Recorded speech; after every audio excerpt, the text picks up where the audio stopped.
Okay. So now I'm finally up here. I thought I was up here already and I was talking and it wasn't even going through.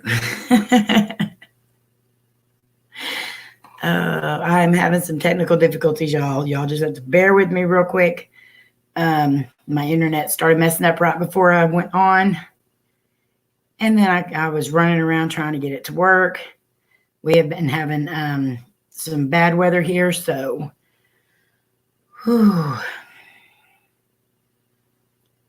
Let's see. Ghost Hunter, hello. Judy, hello. Danny, hello. Blue Falcon, hello. KJ, hello. Hi, Exploring with DP. Hello, Oracles and Beyond. It's Cassie, right?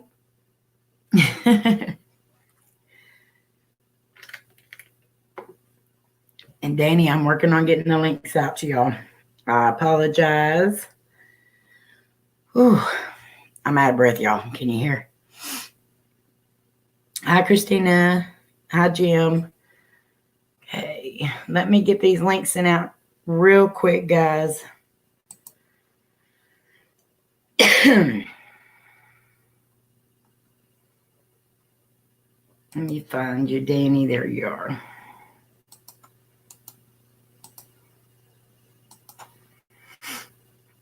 Okay, Danny, I got your link sent.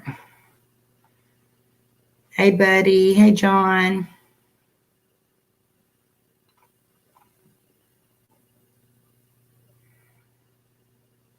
Hello, Ghost Hunting with Friends.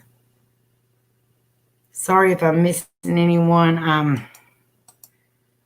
Don't you hate that when you're in a rush and you forget a bunch of stuff? Hey, G-Paul. There is Danny. Hello, Danny. Hey. I'm so sorry. I'm running so behind.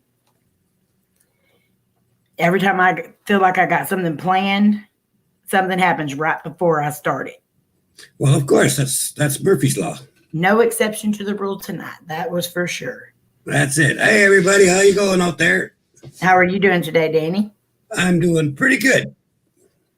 That's awesome. Hello, One Human POV. We're going to let a few people get in here, and then we'll get started. Hey, Christine. Hey, Cassie. Hey, KJ. April will be here and later on because she is at work right now. Okie dokie. So. Hey, Ghost Hunter.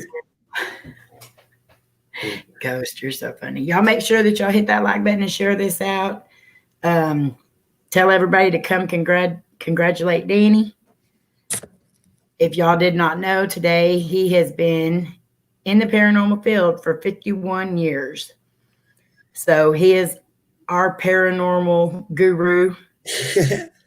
The one we all turn to, I know for sure. And I know a lot of you do too. Is everyone okay with this crazy stuff going on? About as okay as I guess we can be. Yeah, that's it.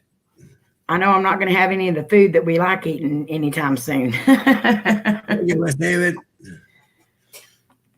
Big hugs. Hi, West David. Are y'all having a tough time with it up there, Danny? I don't know. I ignore it. You ignore it. That's probably the best thing to do then. I know a few of my friends went to go to get some ass wipe, but they went to the store. There's absolutely none anywhere. Yeah. And I'm like, seriously? That's everywhere. Hello, Eric. I know Vegas is. The way I figure it, if you need that much toilet paper to blow chunks and to blow your nose, mm-hmm. By the time you're done all that toilet paper, you're dead anyway. You ain't got no fluid left in you. Exactly. You know? Thank you, West Haven. Go figure that my fridge broke after I just went shopping, so everything's going. Oh no, Christina. Oh no. Is it still pretty cold in your area, or? I was gonna say, depending on the temperature outside, maybe But then people were so worried about food that it'd probably get stolen. Hey, Lori. Jim says, Danny, where are you from? Hi, Lori. Northwestern Ontario.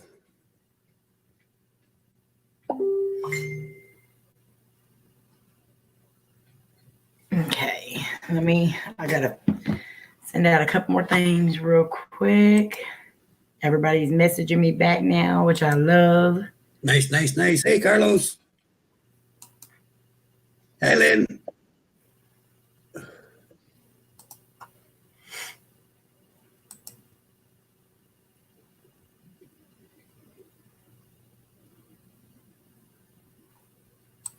Okay, I got it sent out now. Hello, Carlos. How are you? What has Astro been up to? Is what Ghost Hunter said. Hanging out with them. Yes, he's hanging out at our house. And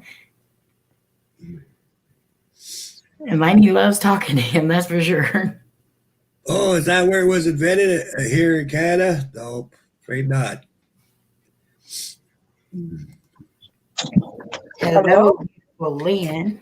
It's 1AM Radio. How you going? Good. How are you? I'm doing all right. Hello, SYM. Making me some cornbread. Cornbread. John says, how are you, Danny? Congrats on 50 years. Thank you, buddy. How you going? Hello, Haunted by Haunted. So, guys, what we're doing tonight is we have a few guests that we're going to have coming up. And if any of you have stories about Danny or anything that you want to share, you can either share them in the chat. If we know you and everything, like I'm saying, if Danny knows you or we know you, we'll bring you up and let you tell them. Or you can share them in the chat, however you like to do it. But we want to hear what everyone has to say about our amazing brother Danny here, who I know has helped us a bunch. I mean, a bunch. If I have to call on Danny, he's always there. That's one thing that I love about him. He's always there when you need him. So I know all of you have stories that you'd like to share, or you just want to say congratulations. You're more than welcome. Hello, ODSD. Well, I'd like to start it off if I could. You go right ahead. I've known Danny for probably about a good 2-3 years now, I think. About that. Met him over on another live stream, another community live stream. We kind of knew each other then. We weren't, I didn't know he was in the paranormal community as much as he is now. And I don't know, I think he's just been a kind heart, and every time I've had any dealings with him, he's put really good feelings towards, in my body, like my emotions and stuff. We've just kind of chatted off and on over the last 2 or 3 years, and he's just a great person to have around. And congratulations. It's 51 years, right? Yeah. Congratulations. Thank you very much. That is an amazing thing. I know I've been in. Hello, Crossroads, Troy and Martin. And another really quick years, and to imagine being in here for over 50. That's an amazing thing, because you were doing this when this was a no-no. Yeah. People just didn't want to hear about it. They didn't want to know about it. And there you were doing it. And that's an amazing thing to have you still doing it to this day. You look 50, yeah. Looks 25 at least.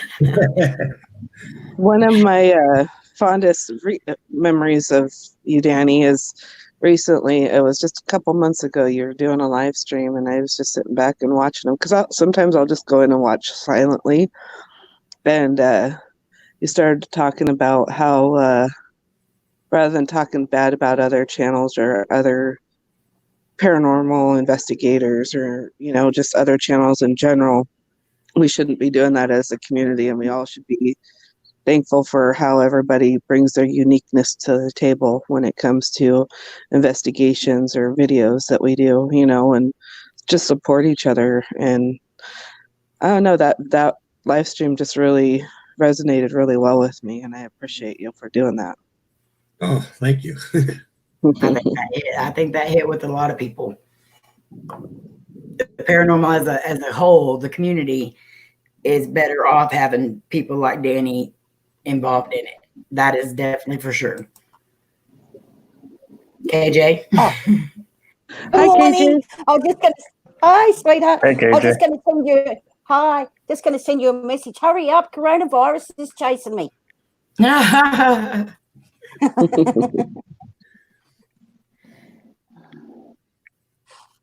I just caught the end of what Lynn was saying, and I totally agree. We are all individual people. There's no two people that are alike. And, what we put the hard work into our channels. So, if people have got a problem with it, there's this little cross up the top of your page, and you just go, click, okay. Yep. Easy peasy Japanese. Excuse me, I've got hotcakes on the griddle, and if I don't flip them, they're going to flip themselves You go out. right ahead, KJ. I won't be a sec. Thank you, Joe Center. Thank you, Gary. Thank you, Mary. Thank you, Judy. Thank you, Eddie. Thank you, Jen. I'm trying to figure out how to where I can put Danny up here so we can make him blush tonight. That's fine. And we can all see him, but I can't figure it out. Present his handsomeness. No. I'm trying to do it to where That's fine. Thank you, I don't know if I want me do that. I want him over there. No. I just took him out. There he is. I'm trying to figure out how I can do that and still show us on the side there. In the Green Hotel. Oh, you're welcome, John. My pleasure, brother. Can I ask one question? Yes. Danny, are you a big Elvis fan? I like Elvis. I wouldn't say I was a big fan, though, but I like him, sure. All right, because he's singing in my head this morning. He's singing, tell me that your sweet love will be mine. Hey, yeah, how you doing? There's new folk in. Congratulations, Danny. Thank you very much. Okay, so I'm gonna bring up. Hi, Gary. Hello, Eric. I'm gonna bring up one or two at a time. And Eric said, "Can I ask Danny? Is he married or what's?" Okay, he retracted the question. I know, right? I'll go ahead and hop off so you can have one or two people up here at a time too. Okay, I'm just if you want to come up and say something, I'm gonna put the link in the chat. But this is if I know you and Danny knows you, we'll bring you up. If we don't know you, then I have to be real careful about that because I've made mistakes with that in the past. So please, nobody take offense to that. But if Danny knows you, because just because we're in the same community, there's some people that he knows that I don't know yet, and I'm ready to get to know you. And there's some people that I know that he doesn't know yet. So just keep that in mind. And I'm only going to be able to bring up one or two at a time. So, and I've already invited John and Eddie up. So if they want to grab the link right now, you're more than welcome to. No, Eric, I'm not married. Nor am But I. he's beating them chicks off with a stick all the time, though. He's got a stick that he keeps right there by him because he has to beat the women off. Right. And I've heard it been punctured and blown out the windows, and I think that's what Danny says sometimes. So. Yeah. And you know, that stick might have splinters and stuff in it. That might be the problem in there, Danny. Hiya, Jan. Hey, Jan. Hey, everybody in the stream. Hi, Troy. How you doing? Good, KJ. How are you? Oh, any tough rod rust. Oh, very good. Yeah, that's a good question. I won't stick around for very long because I've got hotcakes here and they're just KJ, come to me. So I will. I wish you all the best, Danny, but I will hang around and listen. And have a great another 51 years. Yeah, there you go. Oh, that would be awesome. Otherwise, I'm a psychic. I'll catch you later. You know what I'm saying? All right. You take care. You too. Thanks. Bye, everyone. Love you See you, KJ. guys. Have a good one. Hey, Mary, how you doing? How you doing, Danny? Eddie, how you doing, brother? I'm doing wonderful. How's everybody doing on the panel? Doing good, Eddie. Thank You're you. doing good. How are Hope you y'all are. doing? We are doing fine. I am so sorry that nobody gets a chance to really see much of us because, as I said before, I work a lot. And right now, I'm not working that much because I'm not sure if we're going to be on lockdown or not here in San Antonio. Right. So I was able to, I'm editing as I'm talking now, and I just want to say, Danny, 51 years. Oh my gosh. And counting. And counting. Yeah. Yes. You are a blessing. God bless you. And I'm always watching. I'm always lurking. And I don't really say much, comment when you do live streams. I just basically sit back and observe. But I've learned a lot from you. I want you to know that right now. I've been doing this also since 1985. So I was actually a Ghost Brother before Ghost Brothers. There you But go. but I don't put myself out there like that till like maybe a couple years ago when I finally started doing YouTube. And that's my son Manny behind me. Say hi, Hi, Manny. Manny. We love you. Hey, Manny. Hello. And but this is the reason why I do it for my kids, because I want to show my kids that you can do whatever you want if you set your mind to it. That's Even right. though my boys are special needs and they're autistic, they're still my boys, and I want to teach them. The best way to be a leader is by watching people like you. So I had to follow by example. So there's a lot of things that you've done that I've put into my what I do, and I just want to say thank you so much. I've never told you that, but I figured for a time like this, why not? Thank you very much. I give credit where credit is due. You are a wonderful, wonderful man. You really are, and you really don't get credit for what you do. You and John from HSFL, you guys don't get enough credit. Thank you, brother. Oh, Hi. I appreciate you, and I do appreciate Amy also, and What the Paranormal. You guys, Crossroads. You guys don't get enough credit for what you do, and I try my best to put you out there, and that's why I do a lot of shout outs at the end of my videos, because it's not that I'm shouting out, but I want to give love to let you know that I do watch you, I pay attention to you. Your name is also in my next video, Danny, just to give you a heads up. So, and John also. You too, Eddie. And so a lot of people in the paranormal field are starting to reach out to us. I love doing this. I don't do this for money. I don't do this for any. I do it for the passion, because that's what I like to do. I love talking to spirits, and that's why a lot of my stuff are done during the day, because I tell people all the time, if a place is haunted, spirits don't have no sense of time. No. So I do a lot of stuff during the day, and I get great readings. Oh, yeah. Spirits don't care if it's daytime, nighttime. Exactly. You can care less. Right. And that was one of the things I learned from you, I want to say 3 years ago back. And I thought, what, Danny is right. I and my wife was watching you one day. I was like, you know what? Everything you had said on this channel, you had hit the nail right on the head. And so that's why I started doing a lot of stuff during the day. So I have nothing but love for you. And everybody that's here on this panel, I have nothing but love for you. And that's what we try to spread, is love at the same time. Exactly. Yeah, thank you. Yes, that's what we need to do. So I'm sorry I don't have a background with me. Normally I do on my Zoom, but now you get to see me in the raw. And I forgot. Well, Manny makes a very handsome background, so Yes, we're good. Say hi, Manny. Hi, we love you. But I don't want to take up no more time. John, how are you doing? I'm doing good. How you guys doing? Oh, Doing we're good. doing great now. I'm hoping that you're back for a while. Yeah, I had some issues with the troll on YouTube. I don't know if I had told a lot of people this. I ended up getting swatted, and it directly affected one of my family members. The police actually raided my grandfather's house instead of mine. And they woke him up at 2 a.m. with guns drawn, and needless to say, he was extremely freaked out. Oh man, I'm so sorry. That's not good. I'm so sorry to hear that. Yeah, it was. That's one of the reasons why we stopped doing lives for a while, because I can't afford to have that happen to me with my boys, because they will panic.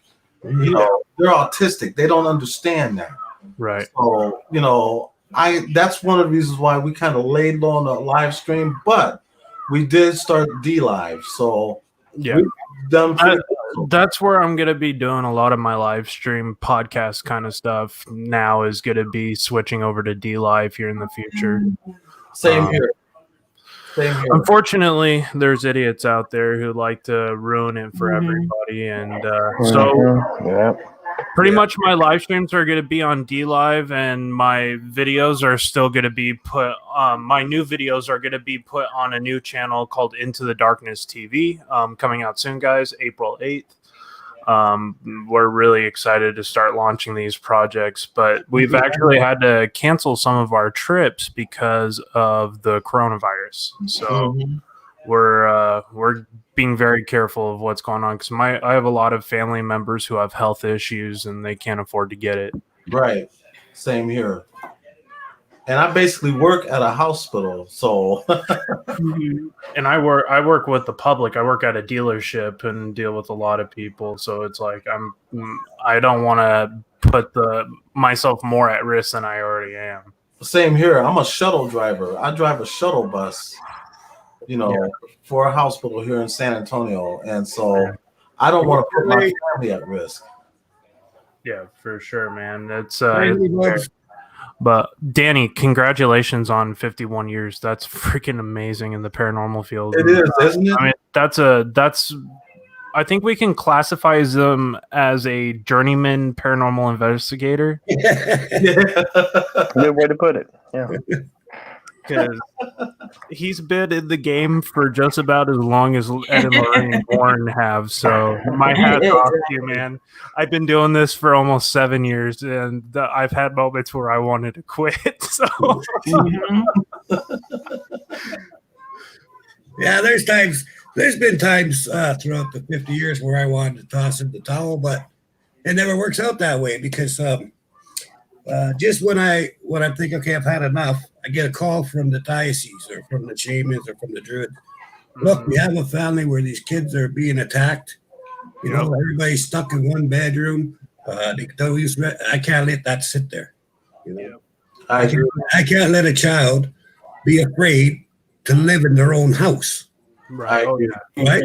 I fully Right. Yeah. So that stirs me up, because I don't put up with that shit. So then I go and I get rid of that one, and then actually the honest truth is what's kept me going all these years. Besides, I love it and the passion of it. Is when you help these children out, or you help a family out, or whatever. And I always go back a week after, and then I go back 2 weeks after that, just to make sure everything's kosher. But when I go back the following week, and I got two little kids, one like about 8 years old and one 5 years old, run over, grab my leg, and start going, Uncle Danny, guess what? We're sleeping in our own bed now. We're sleeping in our own bed now. I mean, what the heck else could you ask for? I really appreciate all the help that you have given me and my team when identifying certain entities. I remember that night when we were live in Las Vegas doing that abandoned pet cemetery, and we caught that creature that you identified. I believe it was a blood wreath. Yeah. That was a very, very spooky thing, and the fact that it was like literally tracking us the whole time we were there. I mean, it, and all the dug up pet graves that were in that cemetery, and I mean, it was a somewhat of a frightening evening of investigating. It was something I wasn't used to, and I had literally found this place off of the side of this highway near and south of Las Vegas, and I was like, "We got to stop here. This sounds really cool." I bit my tongue right after that investigation. I'm like, man, I don't know if I ever want to come here again.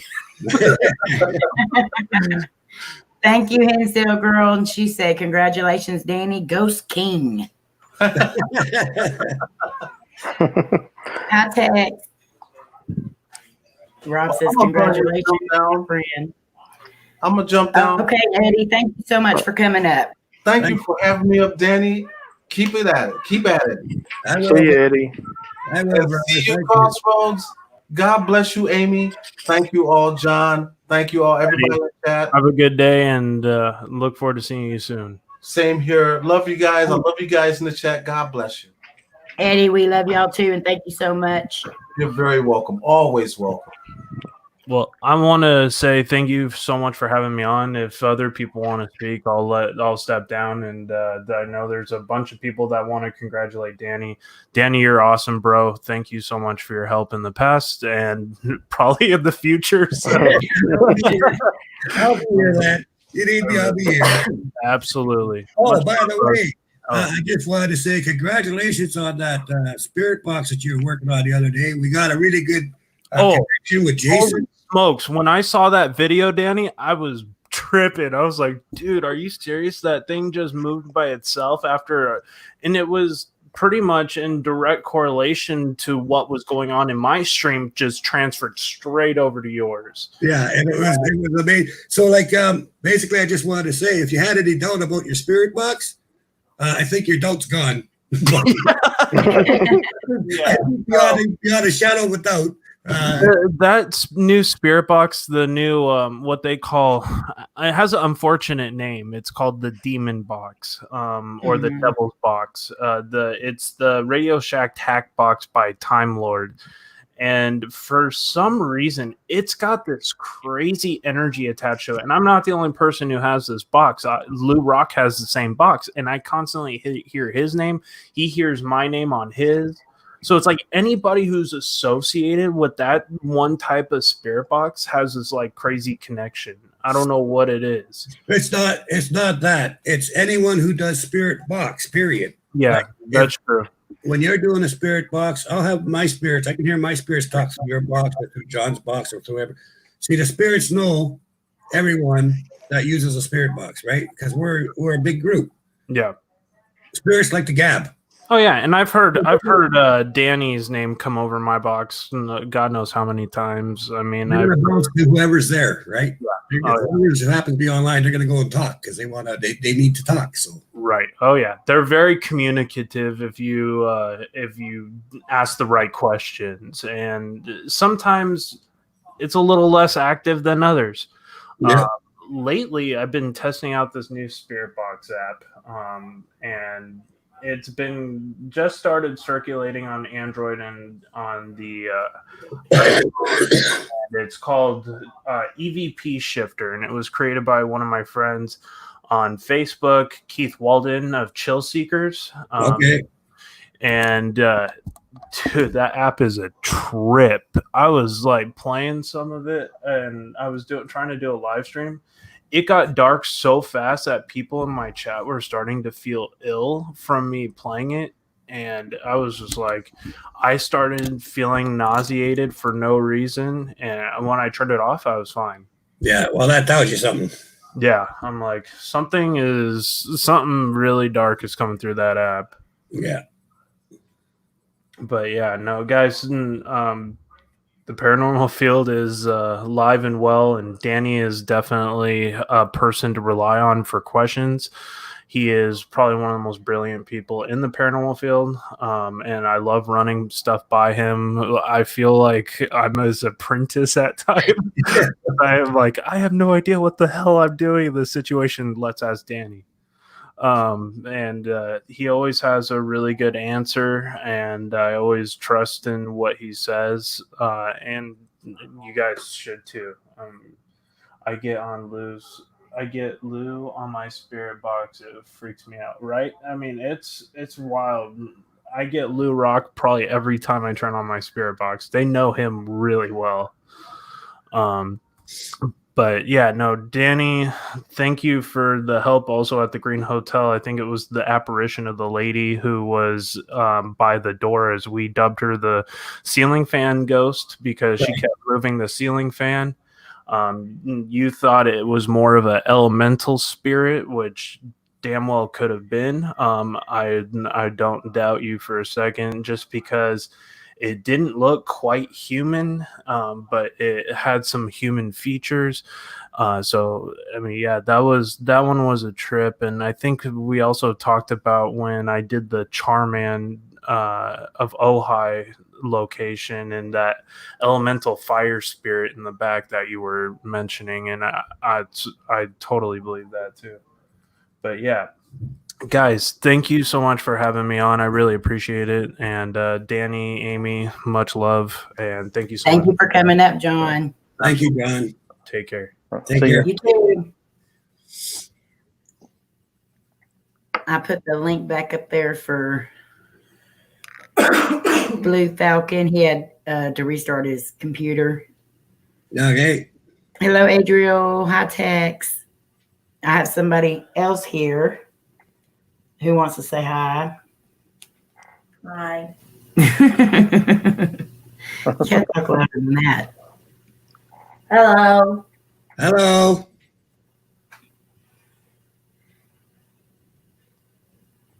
Thank you for all your help, Danny. Well, you're welcome, sweetie. I love you. Love you too. See, I don't know why you're being all shy today. There we go. Okay. Let's see. It's saying connect your mic or cam. Hello, Jay Sharp. Hi, Randy. Hey, Randy. Hey, You're welcome, John. Thank you so much for coming in. Hello, everyone.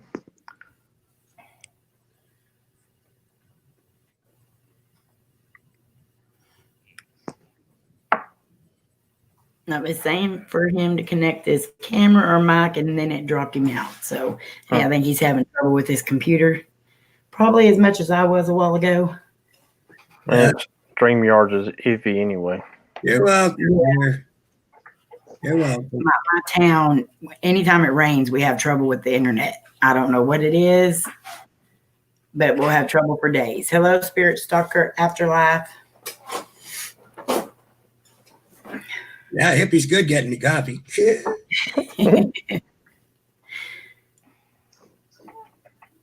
Good night, Tex. Thank you so much for coming in. Well, I'll tell you, I had an odd experience today. And Danny may be able to understand this a little better than I did, but you know how you go into mausoleums and you can have that smell in a mausoleum? Mhm. It's like dead flowers, dead bodies. And I had that same smell in an open area in a cemetery, Riverside Cemetery. I could just walk in this one area, and that's all it was. Then I could walk a little further down, and you wouldn't smell it no more. It was odd. It's like I was in a mausoleum, but I was in the open air. That's an unrested soul when you smell that. Mm. A lot of times, they don't do anything bad or anything, but they just need some type of a closure thing so that it'll stink bad there. But it only happen when you can actually, if you go there enough, you'll actually figure out which one it is. And then if you put a penny on either side of the cross or the marker on either side, and say a prayer, the smell will go away. They'll feel better, and they'll move away. Wow. Okay. But a lot of times it's just they just want to hear a prayer or something, and it really stinks. Yeah. Oh, it did. It was like a big area of stink. I mean, just this one. And tons of headstones. I wouldn't really know exactly where it was coming from, but like that whole area was just covered in that smell. If you go there, you just walk right through the center of it. You'll get to one spot that's super heavy duty, and that'll be the spot. Like you'll figure it out, but you just have to walk through it a few times. I'll try to go back soon and try to do that again. Hey, Sibby. Hi, Colleen. Hi, Castaways. Hi, Sybil. No, Lynn, I did not toot. Thank you anyway, though. I didn't have you with me today, Lynn. Take care, everyone. Good night. Much love. Congratulations, Brother Danny. Thank you. Thanks. Sleep well.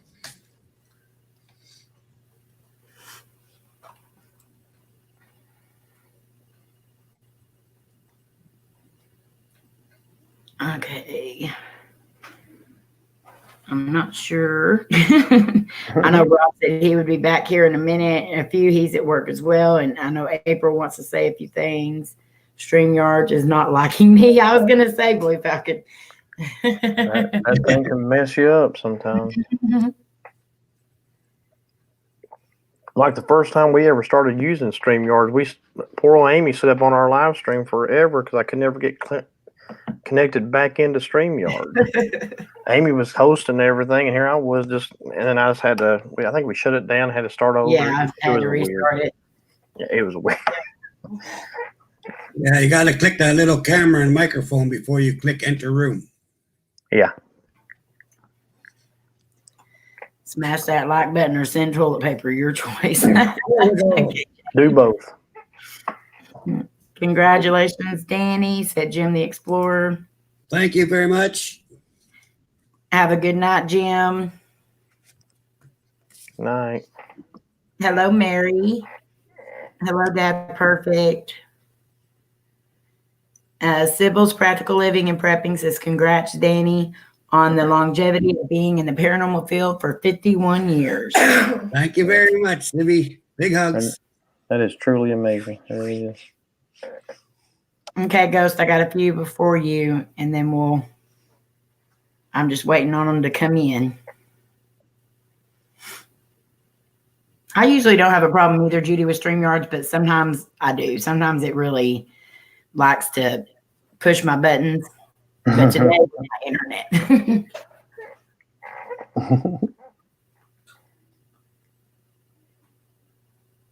So, Okay. Danny, what has been your best memory What has been from being in the paranormal field?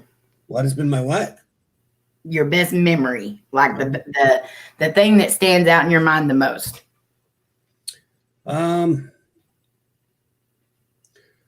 think the one that stands out in my mind the most is these children got a hold of some other pastors and stuff like that, and told them about the trouble that the mother was having, and the mother kept going to the emergency. They kept saying that the father was hitting the mother, beating on the mother, stuff like that, which apparently never was true. But the children said that their mom would struggle in bed and everything else like that. So finally, these priests turned around and said, "Okay, well, we're gonna set up some surveillance and we're gonna watch, you know." And the surveillance then was the door was left open and someone sat on a chair, you know.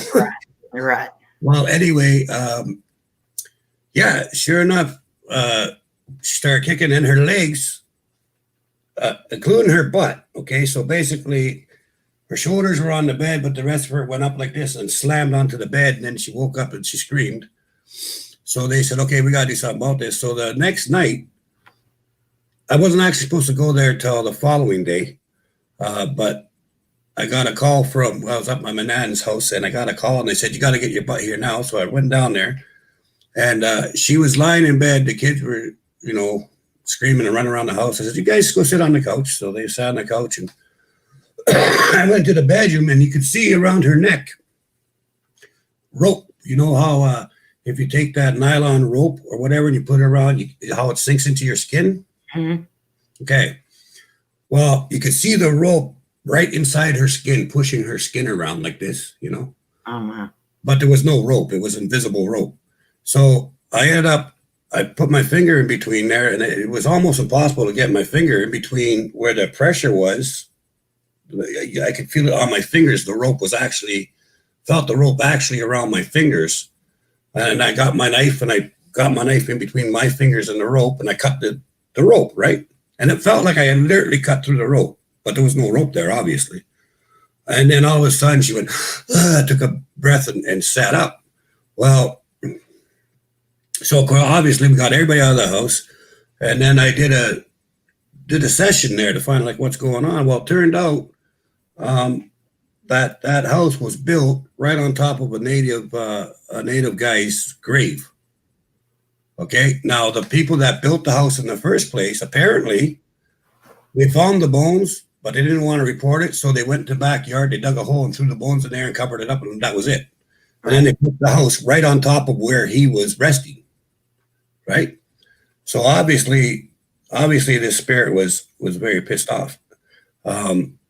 So anyway, I did a water pouring ceremony, and I spent a day, 2 days with the spirit. And I guess the best part about it was the spirit accepted the offering of friendship and the offering of forgiveness, you know, and the spirit moved on, and the family never had troubles ever again after that. So I mean that one always stood out. That's amazing. Yeah. It's not every day that any paranormal investigator gets to see something that is, I guess, portrayed in movies. You know, you see the movies, you see the worst of the paranormal field. Mm-hmm. You know, they portray the paranormal field as to be everything's dark, scary. But to actually see something that is that far gone, you know, I know it's scary, but that would definitely be amazing too. To be a part of the healing process for them. A lot of times it's very scary. I mean, there's a lot of jobs I've done over the years, obviously, that were very scary. But a lot of the times, everybody always thinks it's something demonic or something like that. 9 times out of 10, it's a human that's been pushed way too far, you know, and just needs to be understood and needs to, you know, be respected. A lot of times it's not a demon, and it's not, you know, there are times when it's a twisted human, which is bad or whatever, but a lot of times it's not, you know. And if you just give them a chance to speak and work with them, you can often come up with a solution where everybody's happy, you know. That's amazing. Now, do you have a time that you, like you said earlier, you've had times where you wanted to just throw in the towel and give it up? Mm-hmm. Is there a specific time or case that you remember that made you want to say, I'm done? Yep. Yeah, there's a couple. The one where I just about threw in the towel, and it took me a good month or two just to say, okay, maybe I'll stick it out. There was this place in my town down, it's called Cumberland Street, was the street, and there's a big red apartment building down there. Well, we got this call, and I guess people were passing the buck back and forth, who's going to deal with this or whatever. So finally, I guess I'm the one that got the lucky straw. And it was this apartment building. So I said, okay, I'll go and check it out. I wasn't actually going there to do anything. I just wanted to go see what was what, you know. And as soon as I walked into the lobby and like on the main floor, it was like walking into a deep freeze. It was just so cold. And I'm like, okay, it's the middle of summer. This lobby's got nothing but windows, you know. It shouldn't be cold in here. And as I was going up the stairs to the third floor, because this is where the complaint was coming from, was the third floor. The higher you went upstairs, the colder it got. And, you know, heat's supposed to rise, and then it get colder and colder and colder. Well, when I got to the third floor, I was thinking to myself, oh boy, this might be something I want to think about coming with a couple other guys and maybe get a couple more protection with me. But I'm here now, you know, so, but all the doorknobs on the entire hall started rattling and shaking and going around and around and around. And, oh, wow. And the doors were like, it sounded like they were slamming, but none of them opened and closed. It just was just noise, just kept going like really loud. And every time I took a step towards the one door, the apartment that I was supposed to go to, the bangs got louder and louder and louder as I got closer to the door. So finally, I got to the door, and I tried.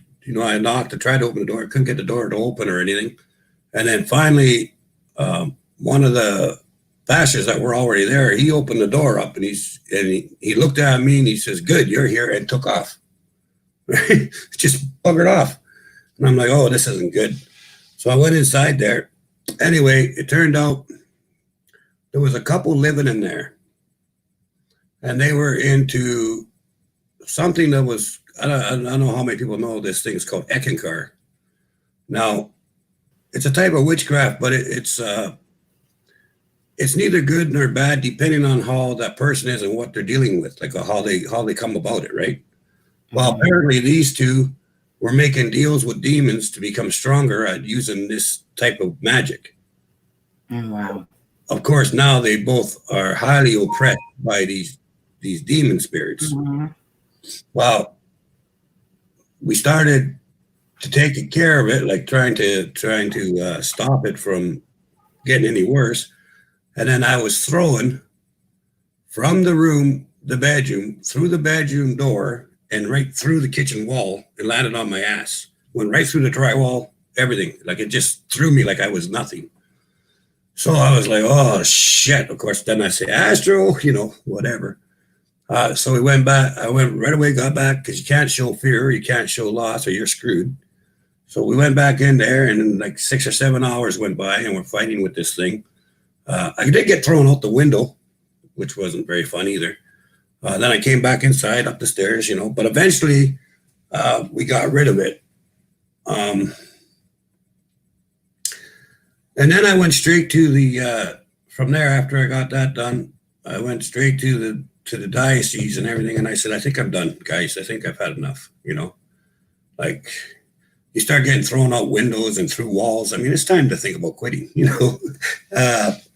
and I was really, really like a hair width away from quitting completely. And then I said to Astro, I was sitting there, and this is what turned everything around, okay? Because I had said to Astro, and I remember saying, and this is why I stopped judging people, okay? Like, really, really tried never to judge anybody, was from this point on, was because I remember saying to Astro, when we first started fighting these things, these people brought it on themselves, and now they're hurting other people. Why are we using kid gloves, type thing, eh? Like, I was like, these people deserve what they got. They brought this on themselves, and I was mad, because I got thrown around a little bit already. Yeah. And Astro says, that's not the point, brother. That's not the point. Watch and see. So I said, okay, fine. So because of Astro saying that, I continued, and we got them free, right? Well,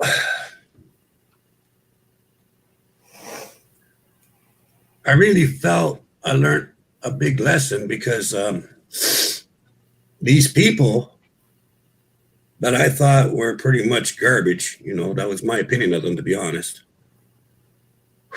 They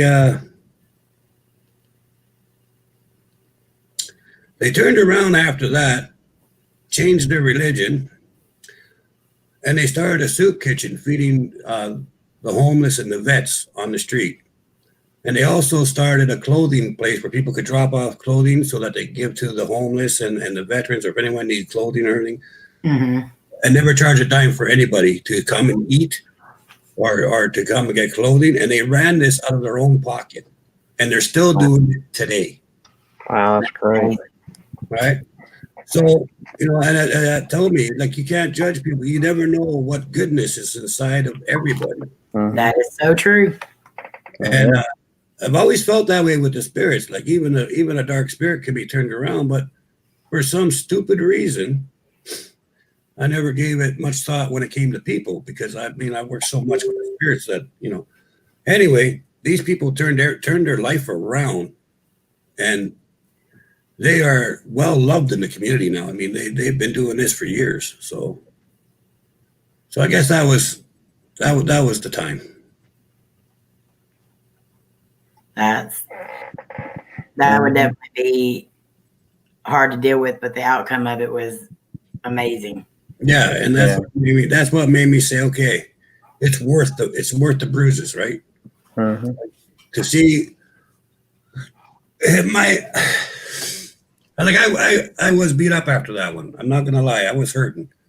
But then I thought about the hundreds and hundreds of people that these people would feed in the future. And the hundreds of people that they would bring clothing to, who needed clothing in the wintertime and needed winter clothes and stuff like that. Is it worth getting beat up for to have this be something that continues on? Well, hell yeah. Mm-hmm. So I just turned around and said, okay, I'll keep doing it. That's amazing.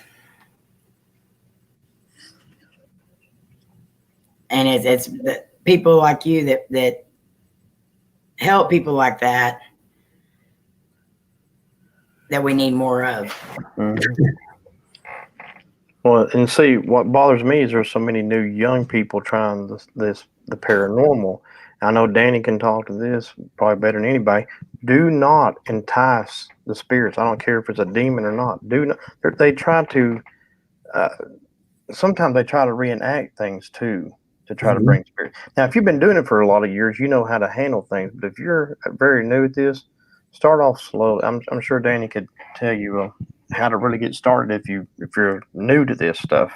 He has classes on his YouTube channel. Mm-hmm. There you go. So, I mean, people, I see it, I'll flip through Twitter and I'll see where people has been enticing demons and things like that. And I'm thinking, why would you ever want to do that? I mean, it makes no sense, but they're doing it. Yeah, well, a lot of people think by doing that, they're going to get better evidence. But that's not the case. What you're going to do is get more nasty evidence, not necessarily better evidence. There's an old saying, you can attract more flies with honey than you can with grease. Right. Right? Mm-hmm. Well, it's better to show respect and be respectful, because then they're going to respect you back. And then you might even get evidence you'd never even counted on. So respect is key. Mm-hmm. And then if you're not careful, you're going to get an attachment. Yeah. But like I said, if you are interested in becoming a paranormal investigator, there is videos on the Chasing Bones and Specters channel. It's called So You Want to Be a Paranormal Investigator. And Danny dives into a lot of stuff and he breaks it all down for you. Even me, I've been doing this for over 25 years. There's things that he has said on there or done on there that I still had no clue about.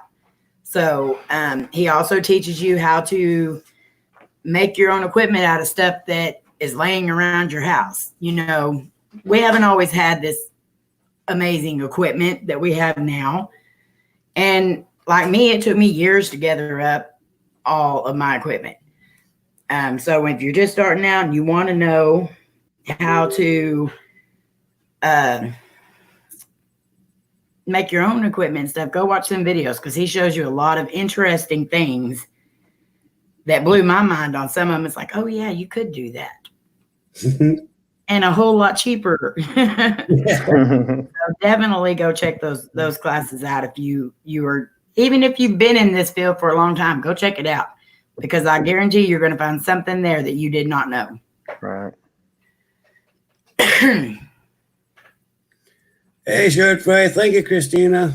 Hi, Short Fry.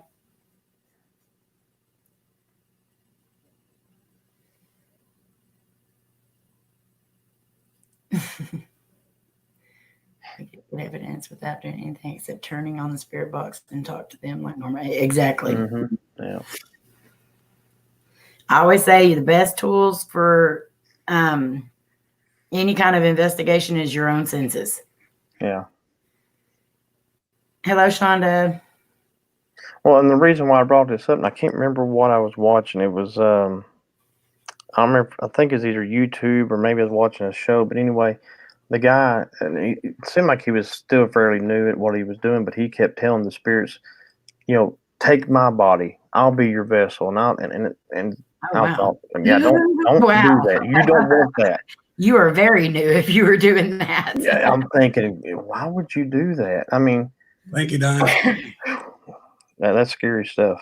And honestly, it is pretty scary because a lot of these people that are getting into the paranormal field, they don't even believe in the paranormal. So when they're out there and then building saying, take my body, or they don't even believe that there's anything there. And one of these days they're going to be in a place where there is something there and that person's going to be like, okay. Yeah. You gave permission. Thanks. Permission. Yeah. Mhm. Thanks for the invite. Mhm. They'll keep you until you get yourself cleaned up if you can. Yeah, exactly. Hello, Cody's vlog.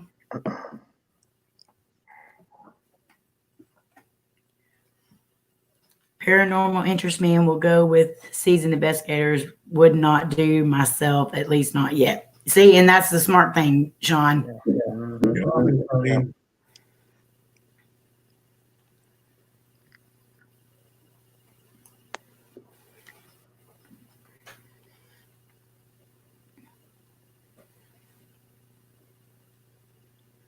See. Trying to make sure I'm not missing nothing.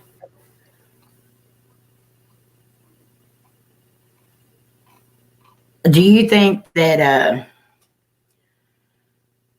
now let me see how I'm trying to say this question. That's okay, Jenna. Do you think that being on YouTube has helped you like develop your, in the paranormal field, or do you think it's like hurt you?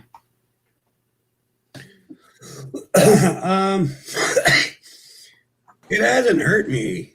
Hello. Hello. It hasn't hurt me in any way. It's Astro protects the girls. Yes, he does. But it has helped me in some ways. It's helped me mainly because sometimes I need support too. Like sometimes I need to hear a good word or to be said. Thank you, or just anything. Like everybody needs to hear something positive once in a while. Exactly. So from that aspect of it, yeah, it's helped quite a bit. Like last year at this exact date, I was going to toss a towel in and say, that's it, 50 years is long enough. But so many of my YouTubians said, no, we need you around because we got questions and we might need your help and stuff like that. So I decided I'd stay, right? But if it wasn't for a lot of these people here, I would have hung up my hat last year. So, so yeah, it's helped me. I feel the same way. It's very awesome to have somebody to look up to. I know when I was doing this before, you just kind of have to assume or guess, and it is awesome to have somebody who's been doing this for a while to look up to and to learn from and to go to if you need to find out, because there is no encyclopedias. There is no book that tells us there's books out there, but most of them are written by people who have never been in a haunted building in their entire life. So it is good to have somebody and a community to go around, but I definitely am thankful for you because from the start you have been like our mentor, and that's an amazing thing to have in this industry, I guess you call it. But thank you. Half those books are written by fakers. Exactly. They wouldn't know what a ghost was if it was standing in front of them. Make faces at them. How are you, Georgie? I'm doing good. How about you? Doing good. Jenna said, hey, cutie George. Hello. Must be warm outside, Georgie. You're outside. I think one of the things I like about the paranormal on the YouTube is it's becoming a household word now. What? You know, like compared to when me and my friends hung out, you couldn't say that. Like everything was pretty much cloak and dagger. You had to be careful what you said, where you said it, all that kind of stuff. But nowadays, I mean, you can sit in the middle of a restaurant, start talking about the paranormal, and 4 people will join you. So that's exactly true. It's good to have that too, you know, because you can't just talk to anybody about it at all. no. A lot of it, and I can't stand when you start talking about it and people are like, oh God, or they give you that look like, Yeah. So I like being able to discuss this stuff with people that are in the same thing that we are. It makes a much better conversation. It does. It's much better that way, you know. Yeah. So, what do you think? What do you think about this paranormal entity that's sitting over on the corner? I don't know. I got to change the tires on my car, dude. Yeah. What?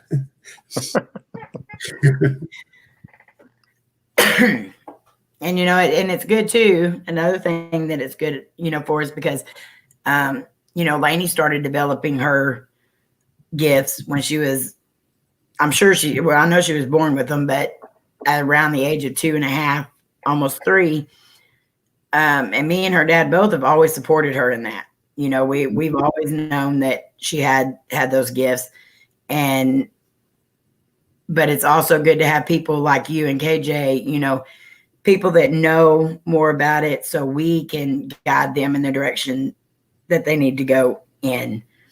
I know she will make her own choices about it and everything else, but it's always good to have somebody to talk to and listen, especially when you're scared for your own child. You know, if it was somebody else's child, I could be like, hey, okay, this is what you need to do. But when it's my child, that's when panic mode sits in and, you know, then you don't know what to do. Mm-hmm. So it definitely was nice to be able to come to you or KJ and have that support system. Well, thank you. You say, here, Lainey, this is what you need to do because your mama is too scared for your life right now to do it herself. Well, Mama's freaking out. Yeah, Mama's freaking out. Hello, Kim. Thank you, Short Right. Right, Christina.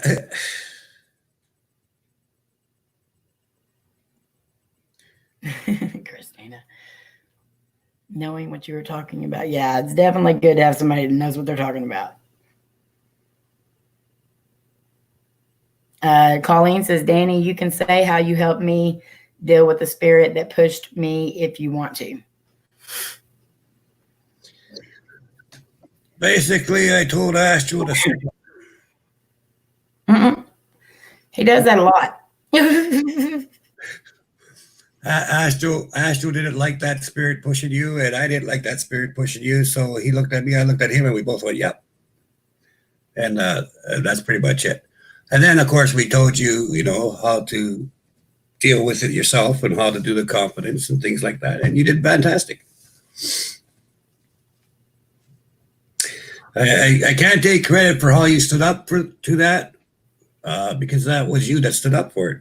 I can't take credit for how you dealt with it because you're the one that dealt with it. I just told you some steps, and you're the one that did it, right? So you're the one that gets credit for that, not me. Sybil says, Danny, our girl Lexi has developed a precognitive ability. It has just developed in the last couple of months. Yeah, I seen that coming, dear. I knew about it.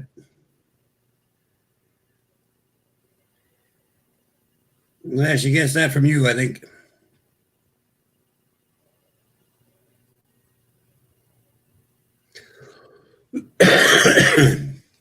Yeah.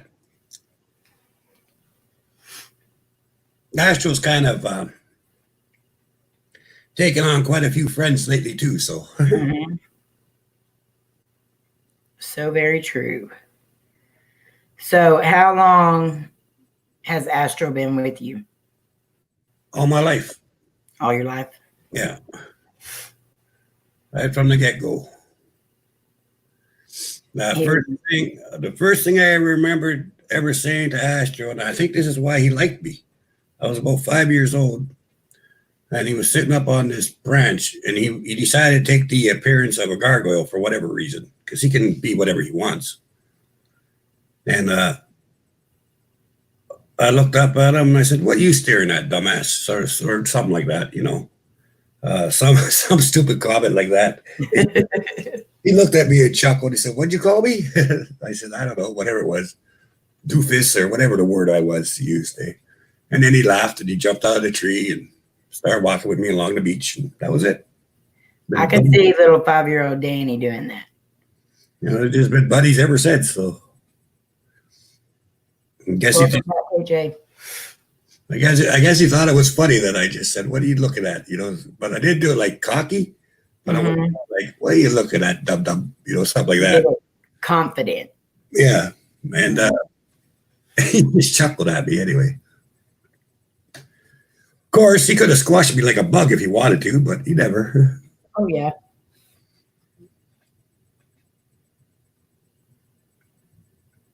Now you have picked up quite a bit of, and I know I've seen several times where people have had haunted objects and they just didn't know what to do, and you said, "Send it to me. Yeah.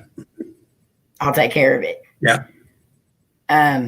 Do you still have any of those objects, or do you just get rid of every single one of them? A lot of them I clear the spirit from them, you know, because people don't want them back. So I just cleanse them, cleanse the spirit, and then I go put them somewhere safe where nobody will ever get a hold of them again. Basically, kind of like another good friend of mine has a big museum. Well, she had a big museum. I think I'm starting to get one myself now. So.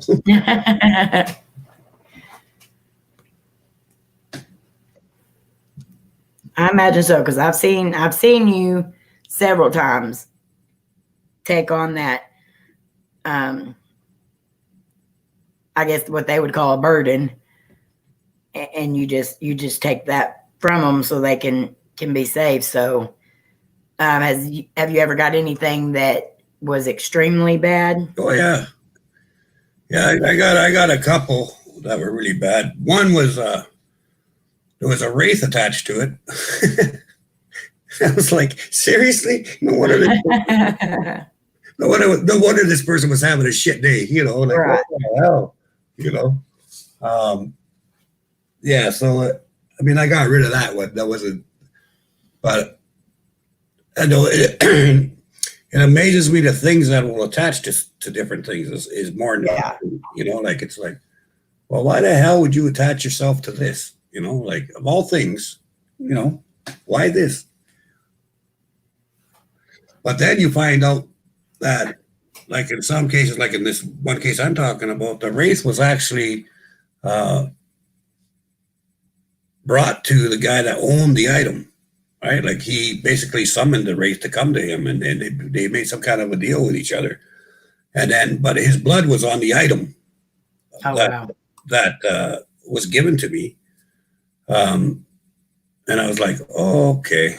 So it wasn't really attached to the item so much; it was the maintenance of the guy, right? Like the guy sells on it and all that. It's like he handled it all the time. It was one of his favorite items. So it was attached to it because of that. And I was like, okay, that's weird. But anyway, you get some really weird attachments.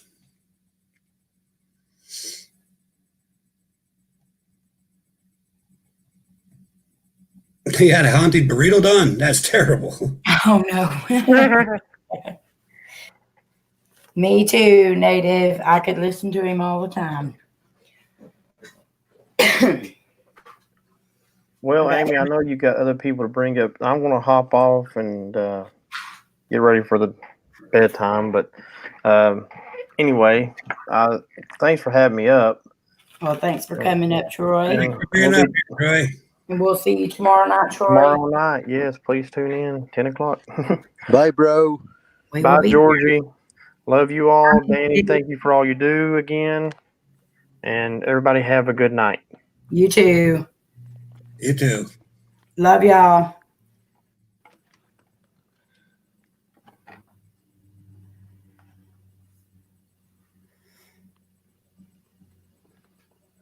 I just had everything like fall over on my shelf at me. I had to mute so I could get up and pick it all up, and I just had stuff falling everywhere. Yeah. It's not my night. Christina, did you want to come up for a minute? I know I have you on the list.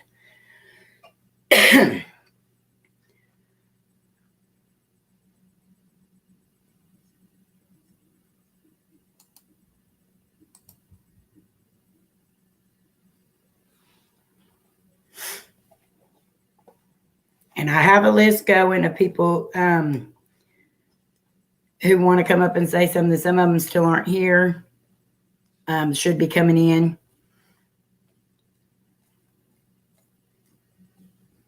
Hello, Lou Rock. How are you? How you doing, my boy? There's my boy Lou. Christina says, of course.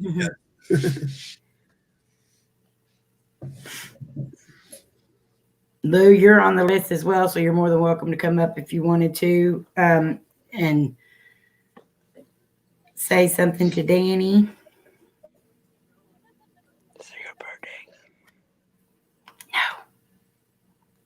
It's his 51st anniversary in the paranormal field. Wow, congratulations.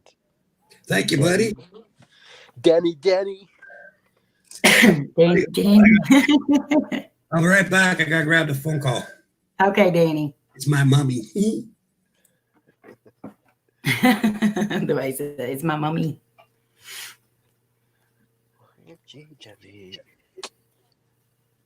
If I was a ghost, I would go to someone's house that had OCD and make all their pics on their walls sideways.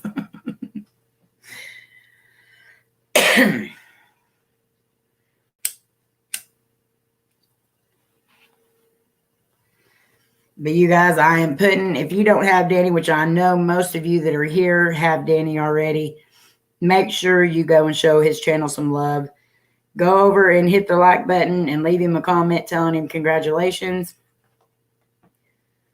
But there is the link to his channel. There is Christina. Hello, Christina. How are you? Hello. Good. How are you doing? Good. Hi, George. How are you? I can't hear her. You can't hear her? She said, hi, George. How are you? Hello. I'm doing good. You could hear me though, Amy? Yes, I can hear you. And Danny will be right back. KJ, I knew you were going to say that. How is the weather there? The weather's beautiful. 50 degrees today. Yeah, so there has been, I'll knock on wood, but I think pretty much snow is over. But there hasn't been any snow in Long Island. It literally had flurries only 2 times, little flurries. So we were really lucky this year. Crazy. Then Texas had more snow than you did. Yep. That's crazy. Yeah, we did good. So, but we have enough other stuff going on here. So I guess it's figured we'll let her slide with the snow this year. Exactly. Yep.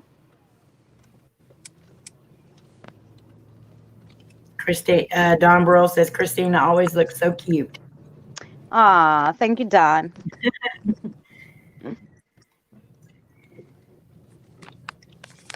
I wasn't wasn't prepared, so I was like, oh, I don't even have my computer. I'll just go from my phone. AJ, you know you're welcome to come back up, honey. She's bundled up good. Well, yeah, I'm in my little room, and when it gets dark, it gets a little chilly, and I don't have any heat in this room, so I don't need it to I get. understand. For 2 years, I was in a garage room, and it was either cold or hot. Yep. And now you don't even want to get the sniffles because people will like shun you, you know. So you're like, I don't okay. see you, KJ. It doesn't show you on here.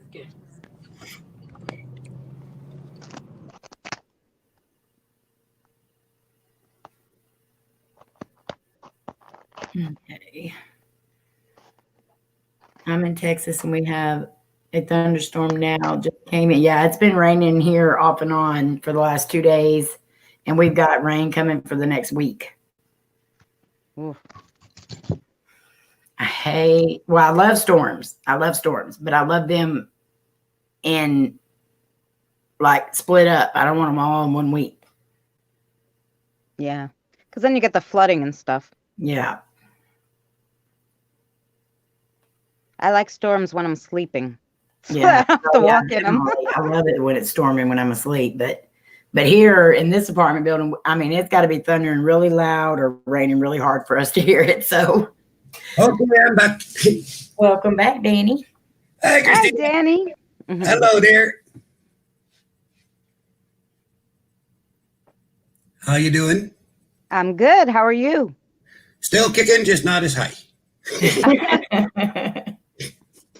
It was funny. I was thinking about you last night. One of my friends sent me a doll that she felt had a spirit attached, and she's like, "I'm gonna send it to you because I think he wants to go to your house, you know."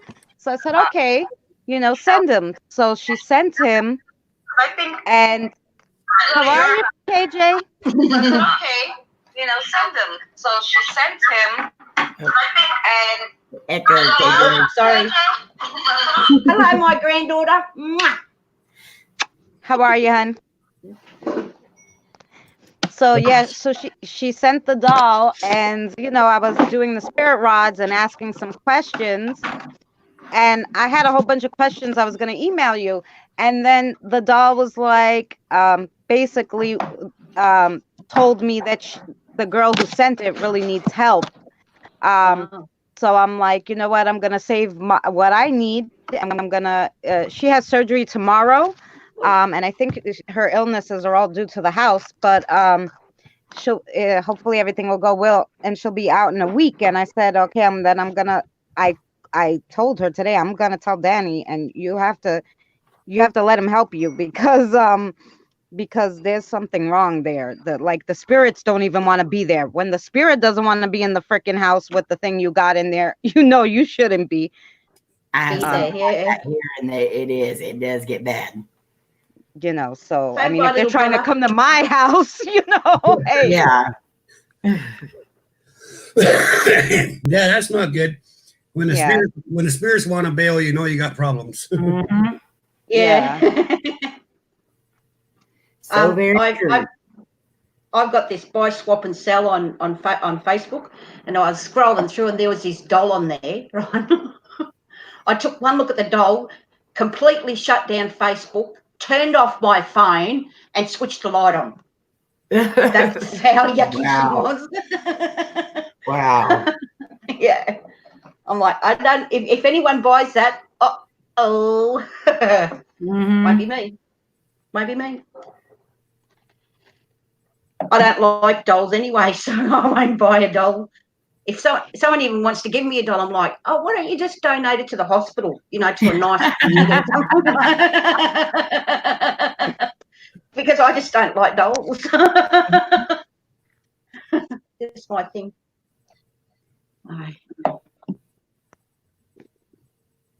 Well, Christina, if you need anything, you can always ask me. Yeah, if you could help her, that would really be great. She's going through for like years now problems, and I thought it might be the house, but she swears it's just health problems. And she's like, yeah, the house is haunted, but that's okay. And I'm like, yeah, but I don't think it's just haunted. I think there's something crazy going on there. Yeah. And like I said, if all of a sudden the spirits are asking to come to my house, I'm like, you got a real big problem. You got a real big one. So yeah. It's actually funny you should say that, because I lived when I was married, I lived in this house that I first walked into it. As soon as I walked into it, I could see the spirits. And they did not like me. And I did not like them. It was like this mutual, I don't like you. And we moved in, and with 3 months, I had a nervous breakdown. I ended up in hospital 15 times. I was so sick. The lady across the road said to my husband, your wife's going to die. My marriage broke up. I moved out, and within a week, I have never felt so healthy in all my life. Yeah. Hey, Lou, how you doing? What's up, guys? Hey, Lou. Hi. Hey. I'm being looking Hi, for you, KJ. mate. What's up, George? Huh? What's up, Christina? How are you, Lou? I'm doing great. How are Good. you? Good. Thank you. Doing good, thank you. You look Con- really well, actually. Congrats, Danny. Thank you, Thank KJ. Thank you, my boy.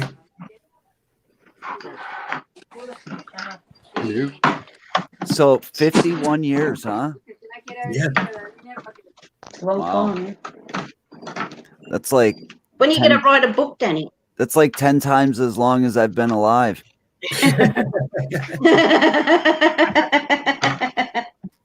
Because you know I'm only 27. Well, yeah. Yeah. Yeah. Uh-huh. That's the truth.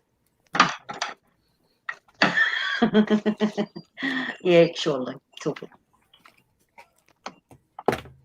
Hello, Crazy So when are you Dave. going to write a book, Danny? Because I think you should write a book, and put all these experiences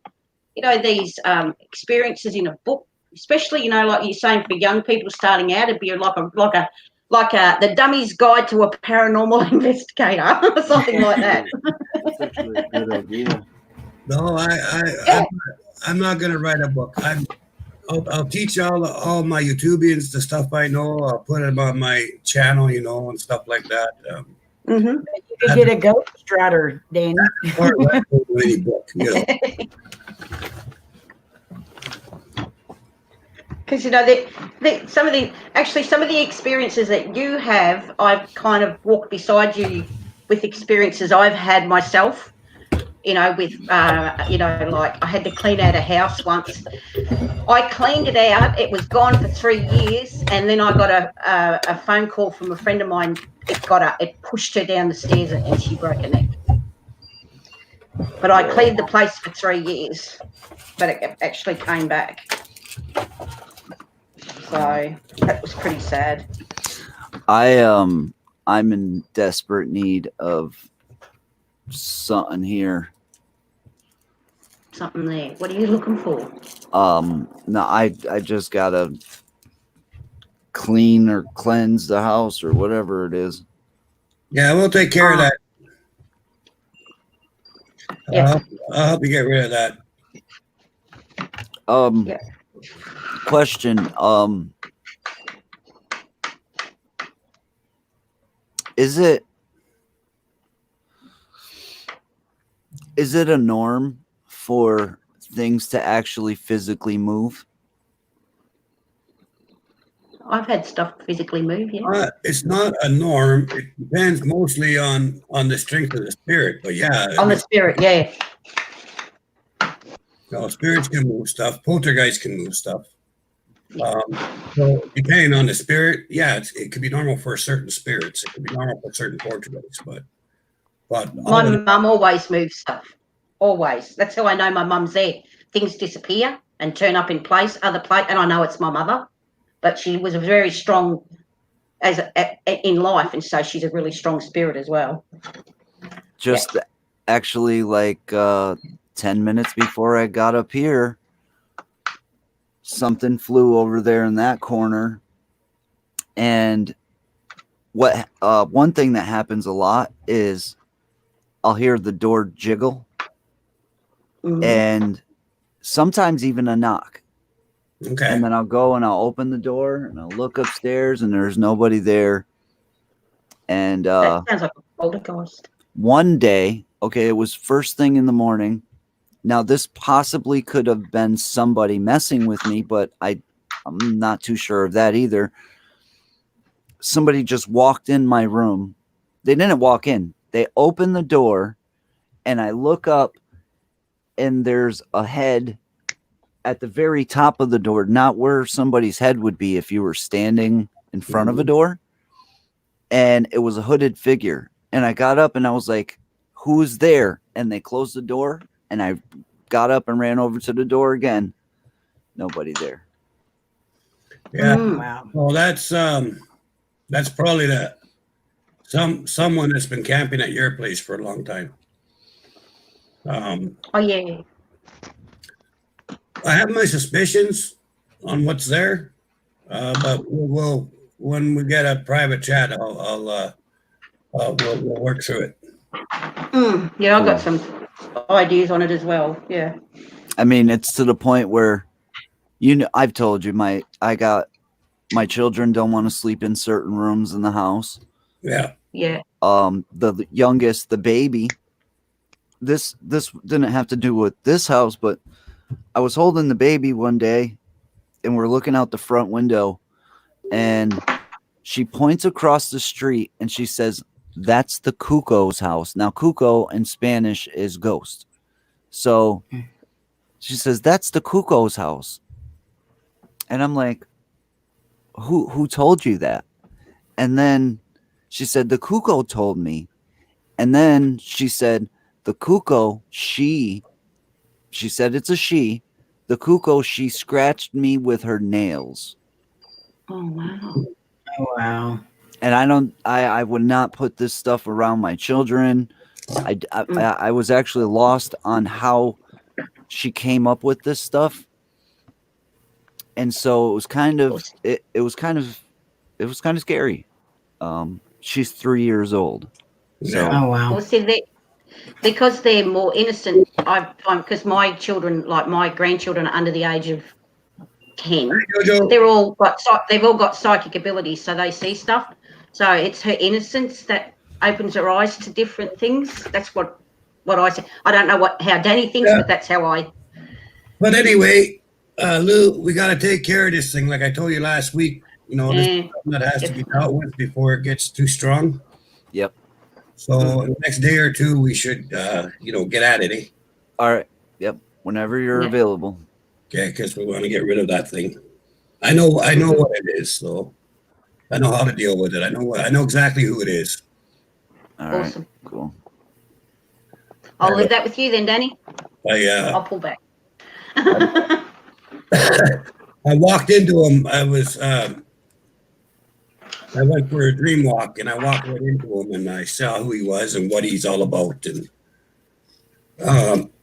he's not meaning to be a dick, but he is. So is his wife. They're both dicks, but they're not mean to be dicks. You know what's funny? My mother seems to think that, and it's funny you said his wife.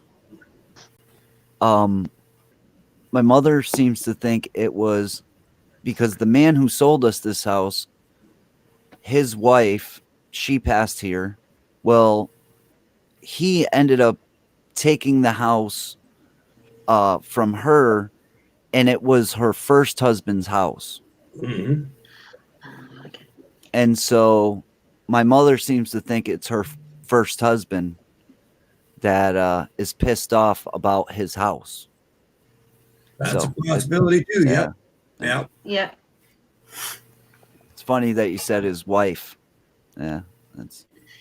Lou, if you and I ever get a chance to have like a private chat, maybe through Facebook or something, I have got some information about Tammy. I've been getting it for a long time, and I've been trying to grab a hold of you and tell you what I'm getting. Yep. Yeah. Okay. Cool. Yep.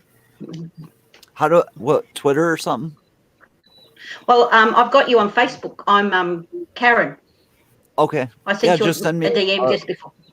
Are we friends on Facebook? Absolutely. Yes. All right. Yeah, just send me a message. No worries. Jojo Walker says, "Congratulations, Danny." Thank you, dear. Welcome, Jojo and Time Chaser, and thank you so much, Castaways.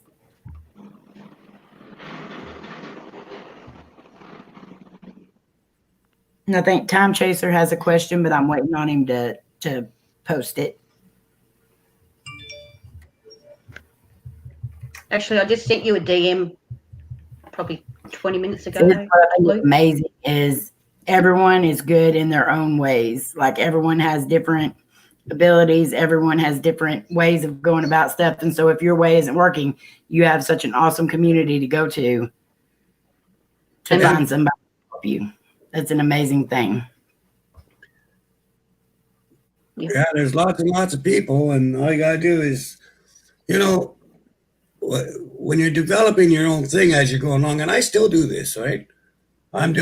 say I'm working on a certain thing or trying a different approach to something, I might look at something that say Lou's doing. So I'll say, oh, I don't like this. I like this little part. Exactly.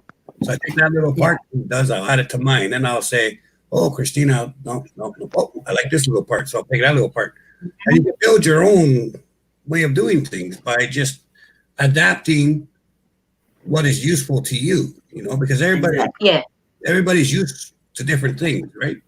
So if there's something that some other investigator is doing that you think would be useful in your toolbox, why not adapt it, and just adapt it and change it to a way that it's going to work for you, because nobody might, No. Well, we're so blessed to have that people that we can learn from. Exactly. I've learned a lot from Lou. I've learned a lot from Omar, James the fam. I've learned, Patty, Amy and Lainey, April. I've learned so much from just watching you and watch how you approach things. And and with you, Danny, you're just a fountain of information.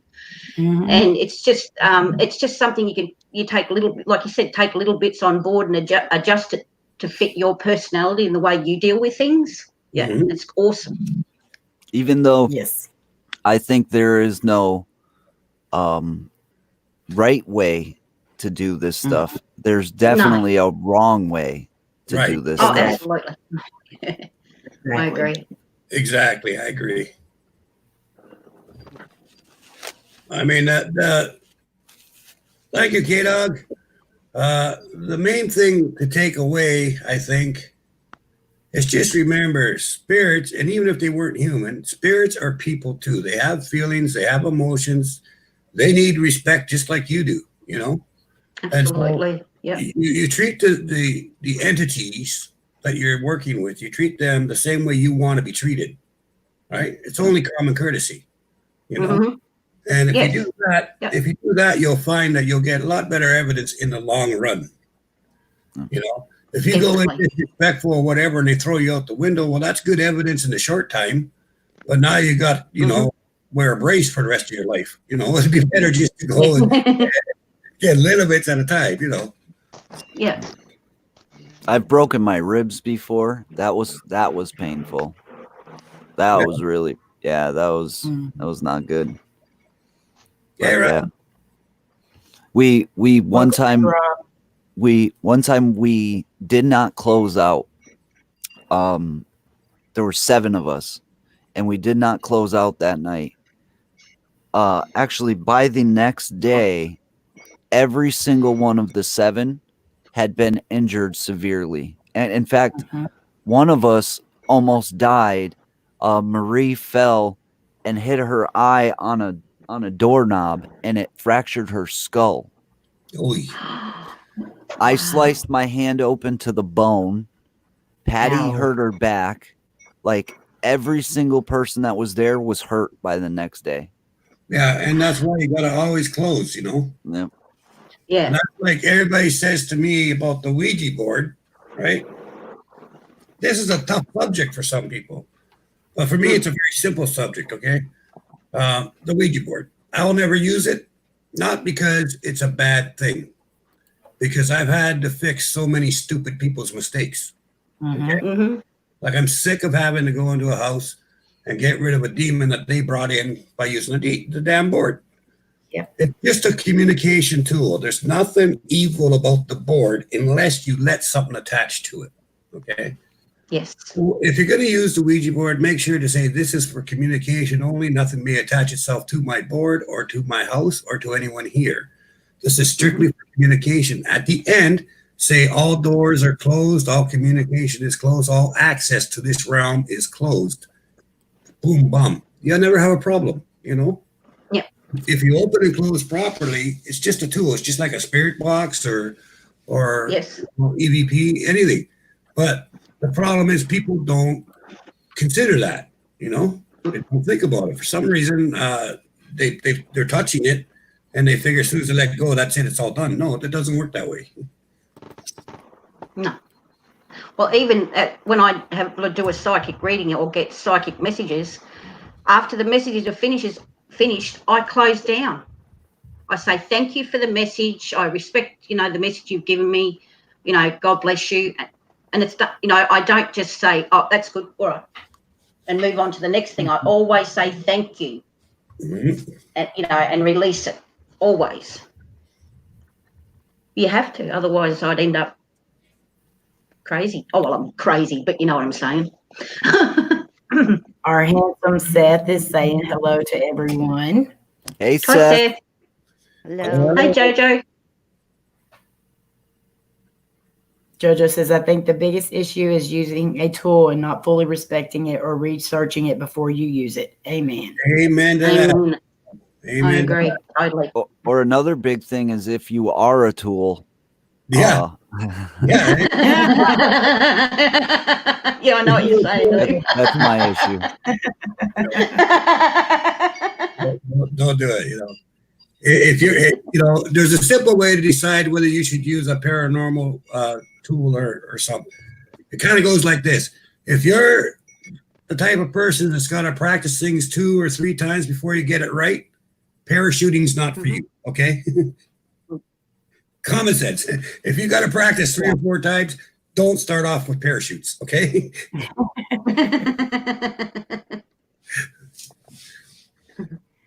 You only get one shot at that. Yeah. That's okay, Ghost. Rob says he's a wrench. We know, Brady brother. I'm Australian, says everything, mate.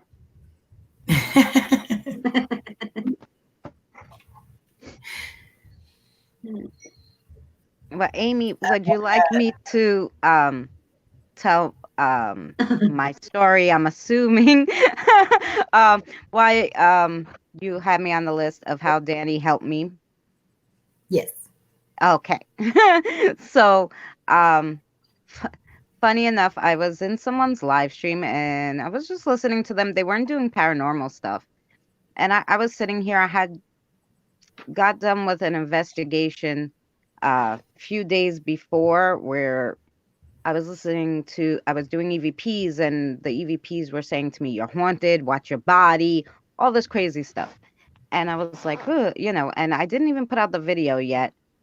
I was actually quite exhausted after that. And I was like, okay, so I was just hanging out in a live stream and actually all of a sudden I started getting scratched. But I didn't realize all of a sudden I just felt like blood, like something liquid dripping down my leg. So I wiped my leg. There's all this blood. I'm looking down and I'm like, what the hell is going on? As I'm wiping the blood, it's like scabbing over like instantly. And I'm like, what the hell is going on? I thought I was losing my mind. I didn't know what was going on. I'm like, what is going on? And it's like kept happening. And like, I just happened to type in the chat. I'm like, what? Like, I don't know why I typed it in the chat. I was like, does anybody know what the heck? And Tammy Burgess was in the chat and she said to me, get me on in Twitter now. DM me. And I DM'd her and I was telling her and she's like, okay, you got to do this, that. But I couldn't think at that moment when this is going on, when you're just you're getting scratched. For some reason, I could not think straight at all. And she's telling me, here, you got to clear your mind. I said, I can't clear anything. There's blood all over the place. Now it's dry. And now there's more blood. I was flipping out. And she's like, okay.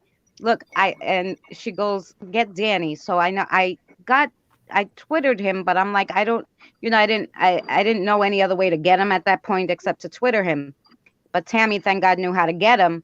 And he got out in a StreamYards with me, and he's like trying to talk to me. And I'm by that point almost half hysterical. Like, he's like, calm down. I need to see the room. So I'm like, I'm showing him the room and it's like, I can't hear him. And he sees him near the door that's behind me. And he's like, okay, stop there. And, he tells, shut up. He's telling him to shut up. And then I'm like, ooh, it got like less noisy. Like I could kind of think a little, like my mind got less, fuzzy. And then I could actually like listen to Danny for that moment. Like I was like, oh, like, and he's like, so yeah, he gave him a choice, what the guy wanted to do. And he said, look, thank God. He's like, it wasn't a demon. It was just like a really vengeful spirit that was on the earth a few hundred years and probably just followed me home because I could hear him, and started attacking me for no damn reason at all.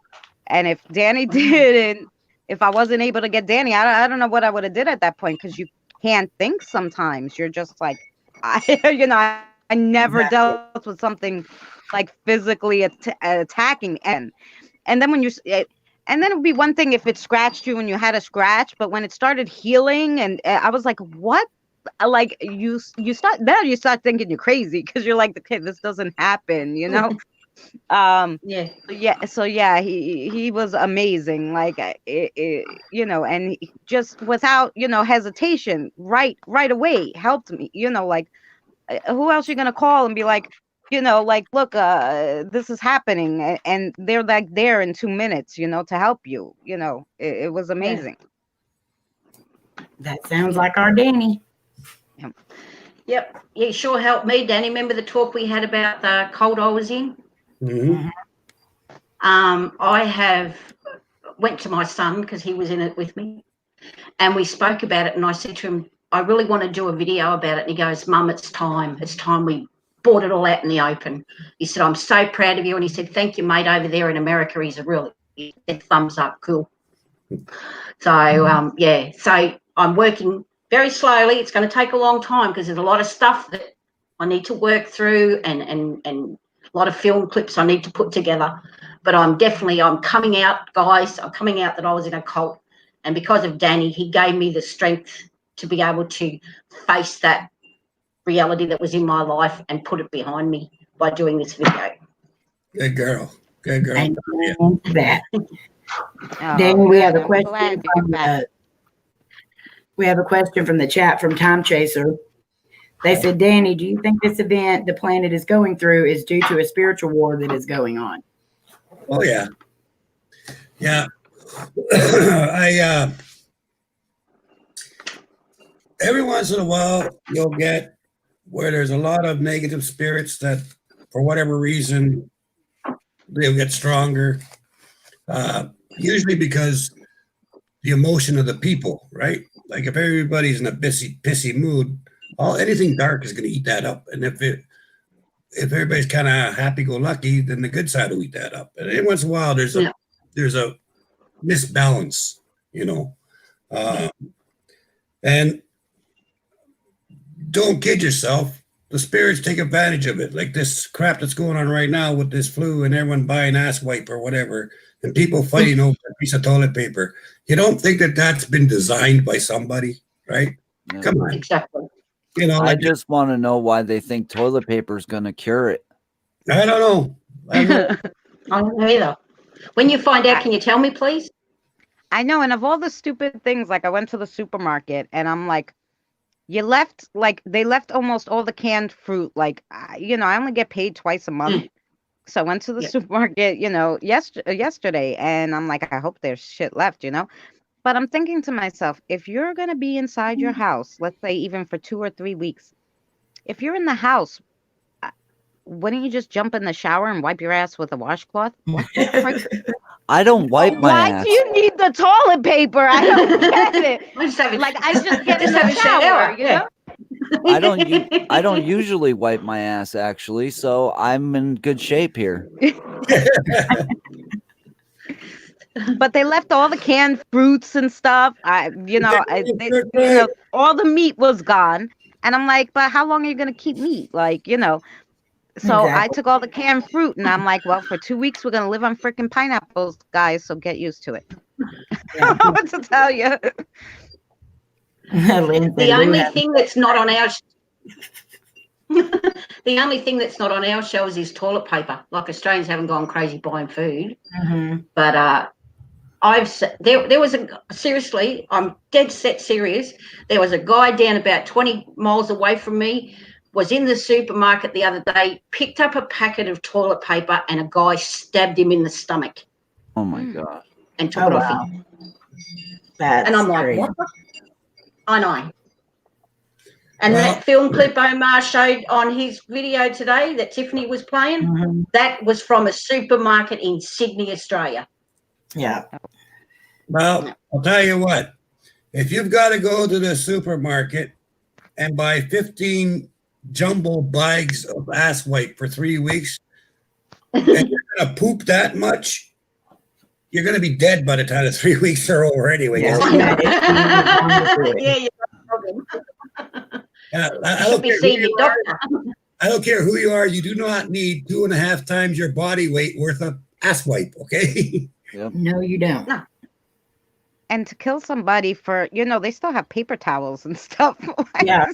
You can wipe yourself with that. There's no reason. Ouch. Like, it's insanity. I mean, there was Baby ways to do it wipes. before toilet paper was invented. I mean, come on now. Yeah, well, like, have you seen what a dog uses? Yeah. Carpet. But along the ground. Hey, if anybody wipes their ass along my carpet, you're going to be in trouble. Just wanted to say that. Yeah, I know what you mean. The next thing that we Daddy's not call out inviting you over to his house. Yeah. the 3 clam It's all good. shells. I've got baby. I've got. What baby are the wipes. shells It's all used good. for? Hey, you We'd don't like know to what know. landfills are used for. They never did explain that. That gets me every time. They never did explain that. You know what's funny is that movie, what was it, Demolition Man? Yeah. Demolition Man. Yep. Wasn't that movie based in like 20, it was like 20, it's way past gone, the future. Mhm. And that future never happened. I mean, Right. but, I don't know. No, I don't have. Well, there's a. All I got is hardwood flooring. Bubs, I don't have carpet. Not really. Splinters. That would not be good. No, There's a psychic. She's passed away. yes. Her name was Louise Brown, and she predicted it in her book. Susan this Brown. yeah. Pandemic. Susan, yeah. Yeah. Yep. Yeah. Thank you very much, Blue Falcon. Yeah, that book was published in 2008. Yes. 8. Yeah.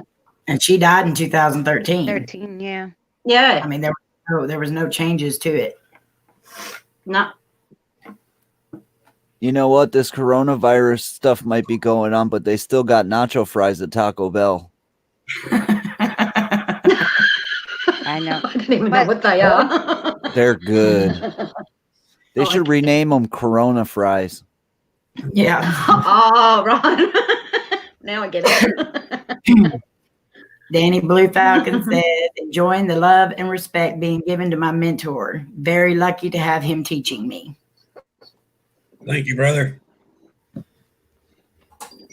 And Mary has a question for you. She said, how can you trust the spirit? Surely they can lie, can't they? How can you rely on who they say they are? Well, the thing with a spirit is the same as a person, okay? When you first meet someone, you trust them to a degree. The more you see the fruits of their labor, the more you see what they do, the more you realize that they stand by you and stuff. Trust is built, it's built over time. But every spirit I give a certain amount of trust to, every person I give a certain amount of trust to. And then it's up to them to prove themselves worthy of that trust, right? Just like it's up to me to prove that I'm worthy to them of the trust that they put into me. Okay? Yep. So, no, you don't trust any spirit fully right away at all, ever. Or a human being for that matter. You trust as you get to know. The more you learn about someone, the more you spend time with them, the more they show you who they really are, then the more you're going to trust them. Well, it's the same thing with the spirits. The more they show their truth, the more they show who they are, the more you trust them. I know exactly. A jerk is going to be a jerk. They can't change who they are. They can act all friendly for a while, but then it gets to the point where they just can't be bothered anymore. Okay. I think that in certain cases, certain spirits know you, and they know your intention already. Right. Oh, they all do. Yeah. but that doesn't mean you know what their intentions are. So you got to be careful with who you associate with everyone. And then just if you see one's full of shit, you call them on it. Say you're full of shit. You're not around here no more. Yep. Well, I will tell you the reason I trust Lou. Because when I first met Lou, I met him on Facebook one day. He was doing a stream, and I chatted to him, and that was like when you first started. I think you had like four people watching you or something. Probably. I was the fifth. Nice. And at that time in my life, I was in a really bad place, and I was ready to do some real bad stuff to myself. And just listening to you speak and sharing your story made me realise that, hey, I'm not the only one who went through crap. And it made me stop, reassess myself, look inside myself, start using my gift again. And if it wasn't for you, Lou Rock, I would not be on this earth. I'd be talking to you from your spirit box. You're welcome, Mary. There you go. Amazing, KJ. Thank you for that. And actually, that is the one thing that has kept me on YouTube, for one. But when I first started out, I was in the same boat. I was not doing well, and certain things happened that were just amazing, and it helped me through a really rough time. And I believe Gary was part of that. I believe Danny, my mom's boyfriend who passed, was part of that. And after that, I kind of felt like if I could help one person that was in my shoes, then I had done my job. But I know what that feeling is like 100%. Yeah. That's right. Yeah, you and James and Omar have kept me alive, basically. That's kind of what I say every day, Lou. If I can help one person today, I'm happy. Yeah. Exactly. Yeah, Hello, and tell John. one person you love them, and it's amazing how just those that I love you. Hey, Lucy. Means so much, Well, Hey, I babe. love all of you. I love you on too. the You know that. Thank you very much. I think that's the thing for a lot of people on here, and I know most of us started out with Omar, and we got lucky to find everyone else and become friends and family with everyone else. But I think a lot of us were in that same boat, and I don't think that it was by accident that everyone was pulled together. No. It is definitely an amazing thing. Yeah, when Omar's having a bad day, sometimes I feel like getting hold of him and shaking him and say, just think of all the things that you've done. Forget about what people are saying about you. Just remember who you are and what you've done, Hey, Beyond the Veil. Beyond the Veil. Hey, Beyond the Veil. I love those kids.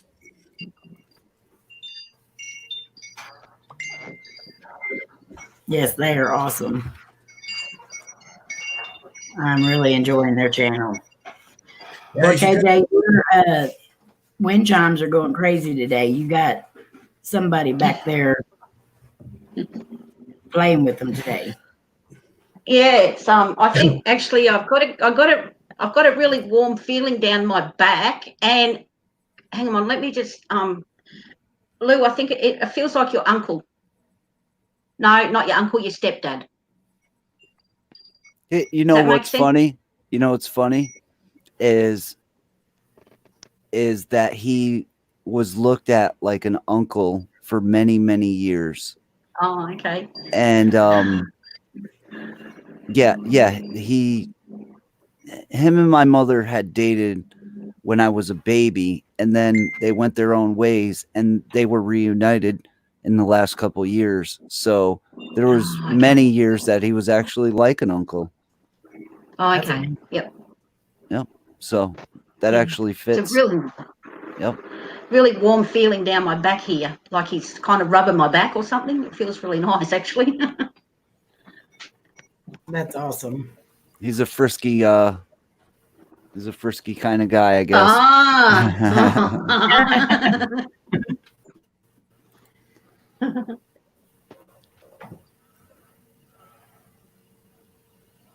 Hello, Lainey. She's sitting right here beside me, but she's calling you. Ah, Hi, Lainey. How are you, Lucid?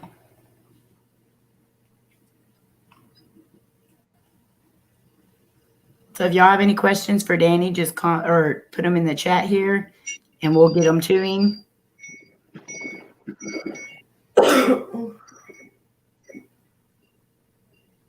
She's doing good, Jenna. She's having a good day today.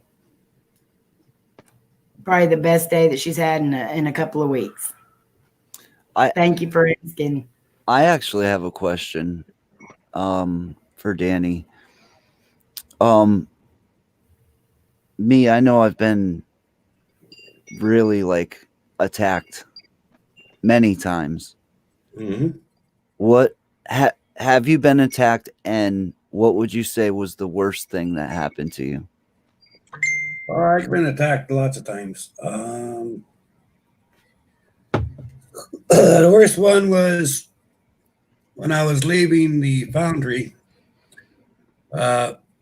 Demon grabbed my shoulder and burnt me. I don't know if you can see it, but there's a scar right here of the claw mark that was across my right here. Wow. Anyway, it kept burning and burning. I had to bless it with holy water before it would stop burning. Wow. But I managed to get away from the side of the building and got to this next building.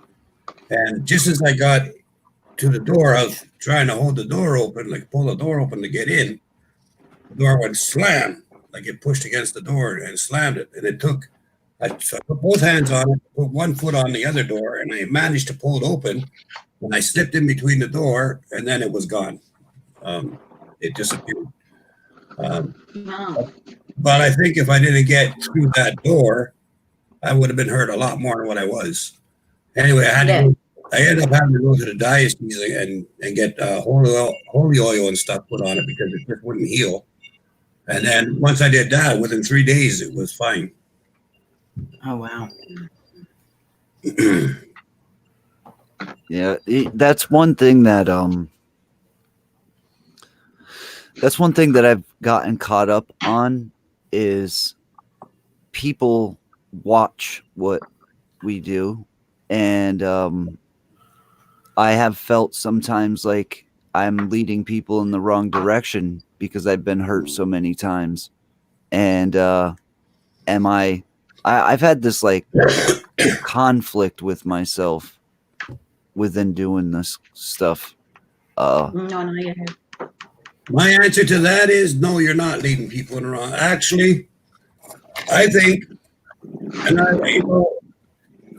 not shoving a feather up your ass or anything, but there's a few groups you guys know that I do special work on, and like my new series and stuff. Okay, so anyone on that series already knows this. I think what you're doing is dead brilliant. Okay. Mm. You're not out there to fake it. You're not out there to do anything. And when shit happens, you show it happening. Okay. Which needs to be done. Like, these people have to know that there are serious issues that can develop on a case. Like, for instance, when that guy was in that building. Okay. Or you got attacked by something in a building. People got to realize that this shit happens, and it can happen in a heartbeat. Okay. Yep. So are you leading people down the wrong trail? No. You're leading people to the fact of what it is. This is how it is, people. This can happen.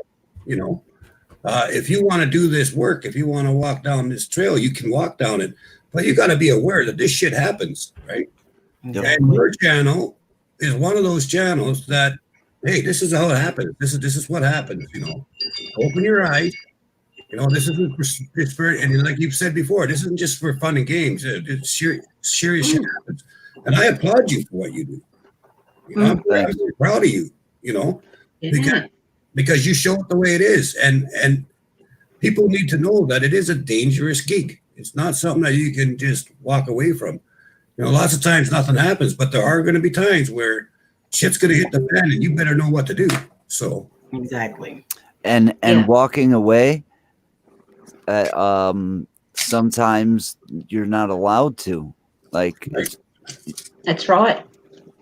I would say the worst thing that happened to me was it was the day after I had visited a place by the name of Belchertown School for the Feeble-Minded. Yep. It was the day after, and I was doing a spirit box session at my house, and I was doing the spirit box session. I felt fine at the beginning, and about halfway through, I start tasting bleach. I'm like, I taste bleach, and I taste it like really strong, and it's to the point where I'm like spitting into a cup because I feel like my mouth has been filled up with bleach. And so I end the session. I go to sleep. I wake up probably an hour later with 103 plus fever. I ended up in the hospital. I had pneumonia in both of my lungs, and I ended up in a hospital bed next to an elderly woman who was being told that she had pneumonia and she wasn't going to make it through the night. Now, from what I was experiencing, hearing what she was being told literally scared me to the point of I can't even explain how scared I was that night. And so the doctors come in, they listen to me with the little stethoscope, and there's the main doctor, and then there's like some student doctors there. He listens to me, he has them listen to me, and they're talking back and forth. I'm listening to what they're saying, and they're saying, all right, well, they don't hear nothing with the stethoscope. One of the student doctors said, but he said that I had pneumonia, and he was like, well, how did you come up with that? And it was in the upper part of my lungs, and I remember there, after days of observation, all this blood work, all of this stuff, talking to this doctor, and he's like, you know, Lewis, for your health, and he's like, I don't have an answer for you. I have no answer for you. And I was telling this guy, I'm like, well, I've been in moldy buildings, I've been around asbestos and PCBs and all this stuff. And his answer was, you know, it might affect you in 20 years, but that stuff's not going to affect you overnight. So he had no answer for me why I just suddenly got pneumonia. And that was one of the most scary things I had ever been through, ever. Yeah, I remember it.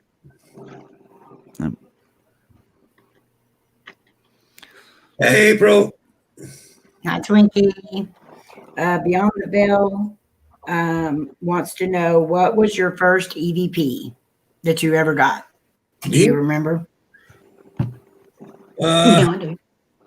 Yeah, I remember my first EVP. My first EVP was on a reel-to-reel, great big honking thing, reel-to-reel. And it was this voice. Nobody heard it at the time, but we're doing the question. And the response was that, well, I'll try to copy the response as close as I can. I'm going to eat your heart, you bastard.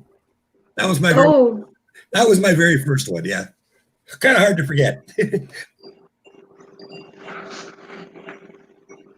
Oh, yeah, that would definitely be hard to forget. I didn't forget that one too quick. That one stuck with me for a while, you know. My first EVP in the spirit box said Lou Rock. You know what's funny? That's my first spirit box response too, and it was on Patty's channel, not mine. She was doing a live stream, and I was in her chat typing. I was sad about Danny passing, and it goes, and Lou Rock, and she's like, I just heard something, The Rock. and it was pretty amazing. Yeah. Well, I thought the joke was on the spirit for saying that, because just before I went there, I traded in my heart for a 4-barrel Holly for my Mustang. So, you know. Got straight pipes in there? Yes, Okay, Lori wants to know, what was your first experience with the paranormal? being saved by ghost wolves. I was 5 years old. I was at the flat. I went out swimming, not realizing that I didn't have my boat coat on. You know, I just had my regular clothes on. So I thought, well, I can swim because I swam all the time with my boat coat. You know, so I went out, and of course, I couldn't swim. So I remember seeing the water level, and I seen the glass, like it looked like glass, and then I don't remember much after that for a few minutes, except Wow. I felt something grab this side of my jacket, something grabbed this side of my jacket, and I looked, and there were these 2 white wolves, and they dragged me from the lake onto the beach. Okay. And then one went like this with his paws on my stomach, and I sat up and I spit out a bunch of water. And I was like, well, my uncle and my father were up there, and they saw this. They come running down because, you know, I guess they thought I was going to get eaten or something. As soon as they started coming down, these 2 wolves just casually walked down the beach. And it's a crystal sand beach. It's a white sand, right? So they come down and they look, are you okay? Are you okay? I say, yeah, I'm okay. Where'd the puppies go? You know, stuff like that. And they said they're over there. And as they looked up, the footprints, now this is white sand, so you know footprints don't disappear, right? They stay there until the sand changes. But as they looked up and followed the footprints to where the wolves were, the footprints just vanished. And then when it got to the two wolves were standing there, they turned, they looked back like this. And they both swear they just turned like this, took 2 steps and faded away. They were just gone. Wow. Yeah. So that's that, and that's when I got the name White Wolf, was then. Yeah, that story I will never forget. I remember the first time I heard that story. It's pretty amazing. Yeah, but if it wasn't for those spirit wolves, I would have been dead. No reason. That is definitely amazing. Gina says, do you ever feel like shutting everything off just to relax and step away for a bit? Yeah, I often get that. I mean, there's lots of times where you just, it's so much. Like, the problem with this work, you got to make peace with the fact that for every one door you close, 2 open, right? Right. And it's hard sometimes because the more you do, the more you try to fix things, the more stupid things happen, right? But the good part about it is the people you help they're better off. The ones that you did close, like what if nobody was trying to close these doors? How much shit would we be in if there wasn't different paranormal people around the world trying to hold back the tide? You see. So, I mean, that's what kept me going a lot of times. It's just someone has to do the job. Do you ever think that the way, I mean, people are doing this in masses now, and it's just getting bigger and bigger and bigger. Do you think that is affecting the way, because it seems like it's just getting stronger? Mm-hmm. Do you think that the amount of people, I remember you telling me in your day, this stuff you couldn't even say that you did it. They'd lock you up in a loony bin. Yeah. Yeah. But now it's almost a normal thing. Like there's a lot of people doing it. And I just wonder if maybe that's opening up something even bigger. Yeah, it is. It is. Yeah. All the energy that people are putting into it now, and it doesn't necessarily mean it's making it bad, but it is making it bigger. So, I mean, you're going to get more nasties coming through, but you're also going to get a lot more nice ones coming through, right? It balances itself off. I mean, night has to have day, sun has to have the moon, this side of the quarter has to have that side of the quarter. Like it's all balanced. So it doesn't change the balance so much as it changes the amount of evidence that we can get, you know. And there's a lot of different idealisms now on the fact of the paranormal. It's much more open now, and people are much more saying, yeah, well, you know, there is some truth to this, right? Yep. Like even, you know, some hardcore believers that said, no, there was only one ghost, and that's the Holy Ghost. Well, now these same people are going, well, if there's one ghost, why couldn't there be thousands of ghosts? You know, like, so, I mean, it's just, in a lot of ways, it's opened up a lot of doorways that are good, you know, but you're always good. It's always going to be 50-50. I don't care what happens. If you take 100 people, you put them in a room and it's a secret ballot, do you believe in ghosts? It's always going to come back 50-50. Right. Which is fine by me. I'm okay with that. Well, I just want to say congratulations and thank you to What the Paranormal for having me up here, because I do have to run. Thank you for coming up. All right, guys. You guys have a good one. Okay, Much love. Catch up here, Lou. Love you, Lou. Love you guys. Catch up soon. Bye. Later. See you, maybe. April, Papa Bear. how you doing? Tired. Yeah. My Twinkie is finally home. How are you, April? Yay. Just tired.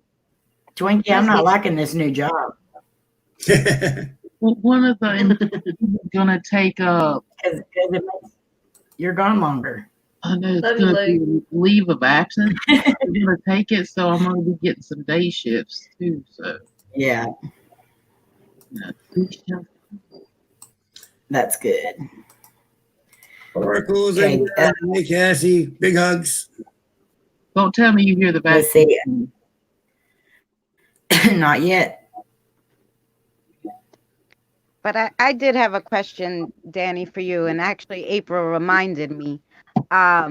So dealing with more of this now and more spirits and more of them coming, because it's like once they figure out you are like sympathetic, all the ones that want help, you know, they come looking for you. It's like, but the energy is so much in my house sometimes. I am literally exhausted most days. And like just literally, even if I tell them, look, we're just gonna just watch a movie today and I'm gonna like rest.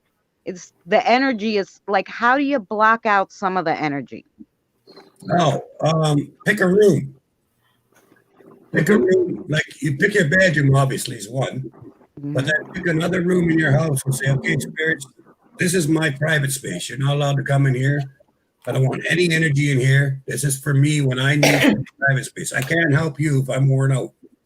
So if I'm here, you have to leave me alone. This is not an option. You have to leave me be. If I'm in this room, I'm here to relax and I don't need any outside pressure. Same with my bedroom. But the rest of the house, fine, you can visit wherever you want. You know? Yeah. And if you do that, they will respect that. All right. Yeah, they do. Very good advice. Yeah. Well, I live in a one room studio, but it's divided in half. And this part I'm sitting in is my living area. Spirits can wander in there, but if they can't go past the barrier that goes into my bedroom, because that's my space. I don't, you know, you can't. You got to take time for yourself. You know, you got to do that. Yeah. You got to fill yourself up before you can give back. Yeah. So just demand your bedroom plus one other room is off limits. Yeah, my bathroom. That's Yeah. They love the bathroom, so I'm gonna leave. I'll let them be in the bathroom. I'm not there that long. Oddly enough, they never bother me in there. You know, oddly enough, they never bother me in there. So. Oh, and they bother my boyfriend all the time. My boyfriend sees auras, and sometimes he says he sees it sparkling, so he knows they're there.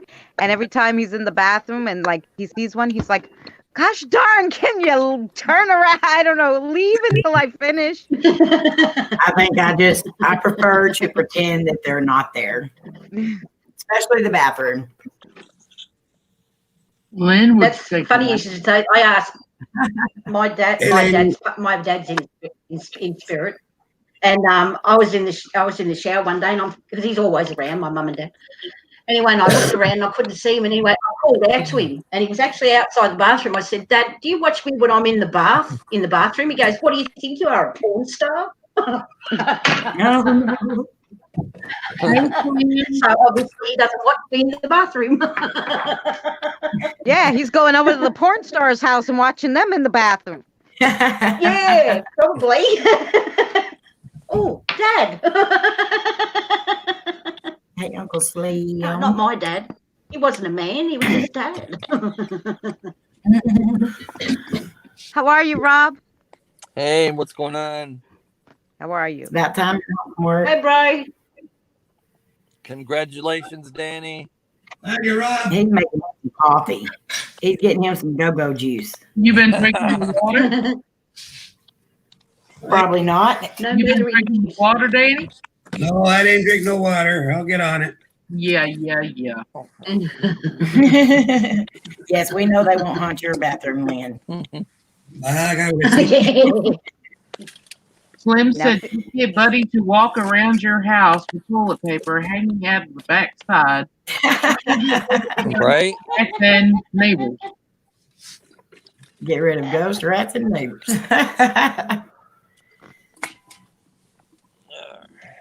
no one bought me that. He wouldn't have wanted cake anyway. He would have wanted root beer and ice cream. Yeah. That sounds good to me. I'm eating what is it, a four-berry?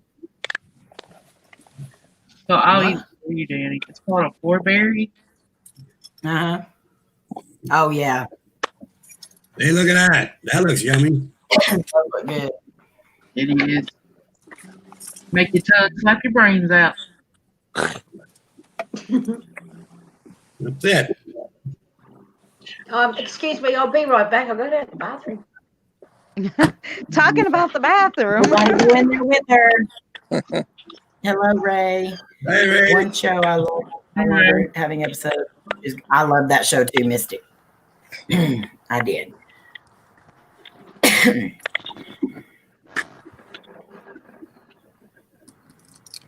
I love the way Danny talks to a filled cup of coffee. Eat more cheese, save toilet paper. Oh my Lord, Slim. Eventually, everyone's going to figure that out, and then all the cheese is going to be gone. That's it. Cameron said he went into the grocery store where I used to work and said they had no toilet paper up. Yeah. I went today. I actually got some groceries, but didn't get what we normally get, but was able to get some food.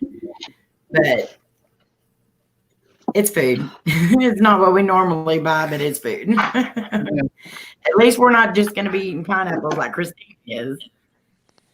Pineapple, mandarin orange, and peaches. And I got a few cans of pears. Yeah. That's what we got going on. Hi, Ray. Hi, Ray the fan. I've got a question for you, Danny, because I've been through the experience myself. How do your parents react to what you do? Well, they're all for it. My family doesn't. They're like me. They don't ever comment on anyone else's beliefs or anything like that. They just kind of everybody believes their own thing and they do their own thing. So it's very open in that way. Like we all support each other, you know. Mm-hmm. I always have. Well, my mum was okay with it because her family were like that. That's where I got it from her side of the family. When I told Daddy, he said I watched too much Star Trek. Yeah, well, some of my relatives are like that too, you know, but I don't, you know, it's like I told my one cousin, I says, don't care if you believe in the spirits, but they believe in you. Exactly. Yeah. Well, you know, Dad passed away in 1990, and he came to me just straight after he passed away, and I looked at him and I said, "Do you believe in my psychic ability, Dad?" And he said to me, just so plain, he said, "Well, I have to. I'm dead and you're talking to me." Twinkie Slim wants to know if you've seen that, what all the Walmart has left. Yeah, I just seen it. Oh my Lord. What's that? Twinkie can show it if she wants to. Oh my. Let me see if I could. Yeah. That is so nasty. Mm-hmm. That just don't. Oh, that just looks so wrong. You would think that they would have seen the packaging and been like, "No, let's fix that." Yeah. This is what was left: pork tenderloin at Walmart. Oh boy. That looks interesting. I would stick to the pineapple. I'm glad I'm a vegetarian. You would think they would have said, "No, we don't need to put that out on the shelf like that." Well, I was really glad I was a vegetarian when I went to the supermarket because literally, at least there was like cereal and the canned fruits and granola. All the healthy stuff was left. But the meat, there was not one meat on the shelf. The whole Aldi's has a whole wall. There was not one piece of meat. I was like, I'm so glad I'm a vegetarian because I might be upset. Yeah, the lady in front of me in line, she was a vegetarian too, and she just kept joking. She's like, I had no problem at all getting any of my stuff. She said, nobody likes my stuff, so everything I wanted was there. Right, that's what the kids said to me. Oh, sure, look, all the almond butter and the organic chips. Yeah, sure. I'm like, hey, it's food and you'll live. Okay, so exactly. Yep. And then my boyfriend's like, I'm like, go to the vitamin store. He's like, why would we go to the vitamin store? I go, because I bet you anything. They have all the bars, all the energy bars, all that stuff. If you want to hoard something, go get all the protein and energy bars and shove them in the cabinet. And if push comes to shove, you could eat 2 of those a day and live. Okay? I bet you nobody emptied out the vitamin store shelf. Yeah. Nope. Well, we couldn't find any medicine or anything today. You know, the other day, that's the only thing that was left basically was food and medicine. Toilet paper, everything else was gone. But as of today, everything else is gone. They all got smart finally. Well, that's and started buying everything else up. Yeah, well, you know why? Because the city started going crazy. Even New York, every single place is closed. Of course, except my work. I'm the only freaking person who ain't gonna have off tomorrow. The kids are. The school called. We were only supposed to have Monday and Tuesday off from school, the kids, and now they have until March 27th off. Okay, great. Yeah. Then my boyfriend's boss calls and goes, hey, you know, for 2 weeks, definitely don't come in. I'll pay you. My boss goes, texts us, and I'm like, oh my God, maybe we're going to have off. She's like, you know, we might have limited hours. We'll let you know, but, you know, there's work. I'm like, yeah, no kidding. Mm-hmm. No freaking kidding. Macy's never closes. No. I'm like, why? Well, if it becomes a national lockdown, a lot of places will be closed. Mm-hmm. It'll be mandatory. There was actually a fight at work today over paper toweling. Oh wow! Yeah, there was a fight at Walmart and cops over toilet. That's just crazy. It's like what? They had to call the cops. I think people are using this as an excuse to act stupid. Yeah, any excuse to do. I don't think a lot of people are acting stupid. I think they're just plain stupid. Yeah. Yeah. I haven't run stats and bought toilet paper. Yeah. I've got plenty. Common sense is not so common. Slim says my grandpa's homemade medicine would fix coronavirus and CNN. Well,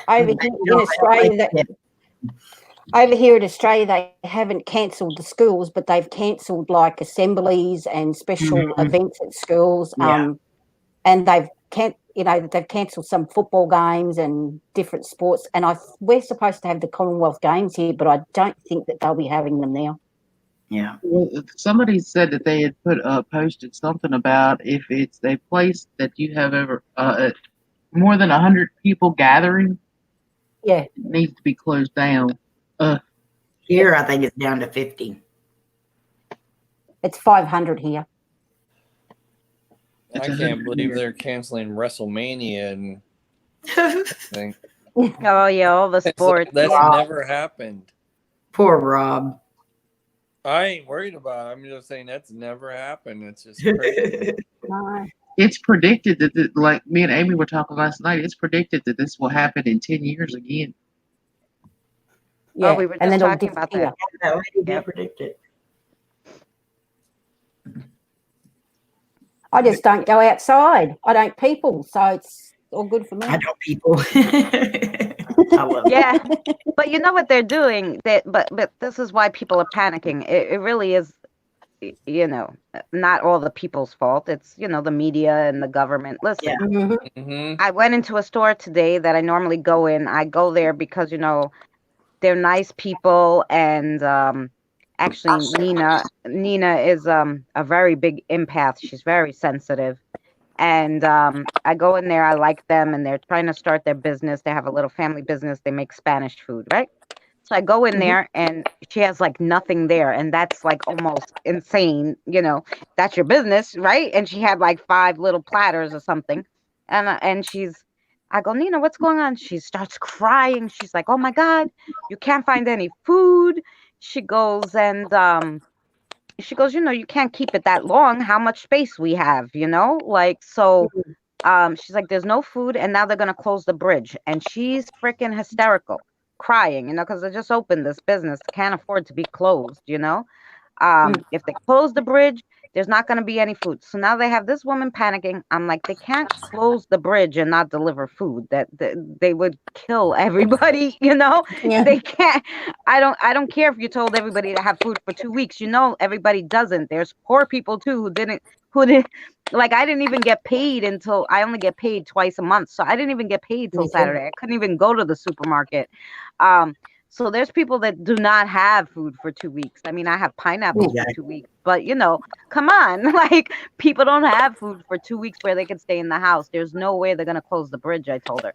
But they panic people so much, and this is what makes them go crazy and kill people over toilet paper, because they think you know, that they can't get anything. But I'm like, you know, you're in Long Island too, and there's a farm down the road where you could probably go and buy some apples or something. You know, there's like 20 farms here in Long Island. You know, what's bad too is, you know, us that work with the public, we get the brunt of it. It's like we work in the stores and stuff.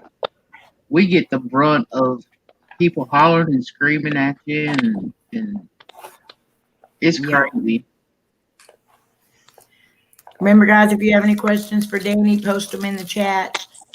I know we kind of went off track a little bit, but as soon as somebody mentions this virus, there's a lot of opinions to it, and rightfully so. But you can still ask questions, and we'll ask them as you put them up. Jenna, my cousin, is a manager at the strip club. All waitresses are dressed as nurses. Oh, Lord. Last night, Twinkie? Yeah. Oh. What do you? Hola, Jose. Last night, he got demonetized. Yeah. I guess because we were talking about it. I don't know. Well, they can demonetize me all they want to. This 10 cents is not going to hurt me too much. Exactly. You have a freedom of speech. Excuse me, everyone. My sound is acting up, and it's driving me crazy. It's cutting out all the time. So I'm going to cruise off because I've got a million things to do, and I'm not going to do them. And I'll talk to you guys later. Congratulations again, Danny. Keep up the good work. God bless you. And I will send you some Reiki energy and prayers to protect you. Take care, Christine. I love you, sweetheart. I love and you my too, honey. Twinkies. Love Love you you forever too, and ever KJ. and a Love day. you, KJ. And love you too, bro. Take care, everyone. Love everyone in the chat. Have a good day. Have a good day, night. Take care. And don't forget, smash that like button or send toilet paper. KJ. Bye.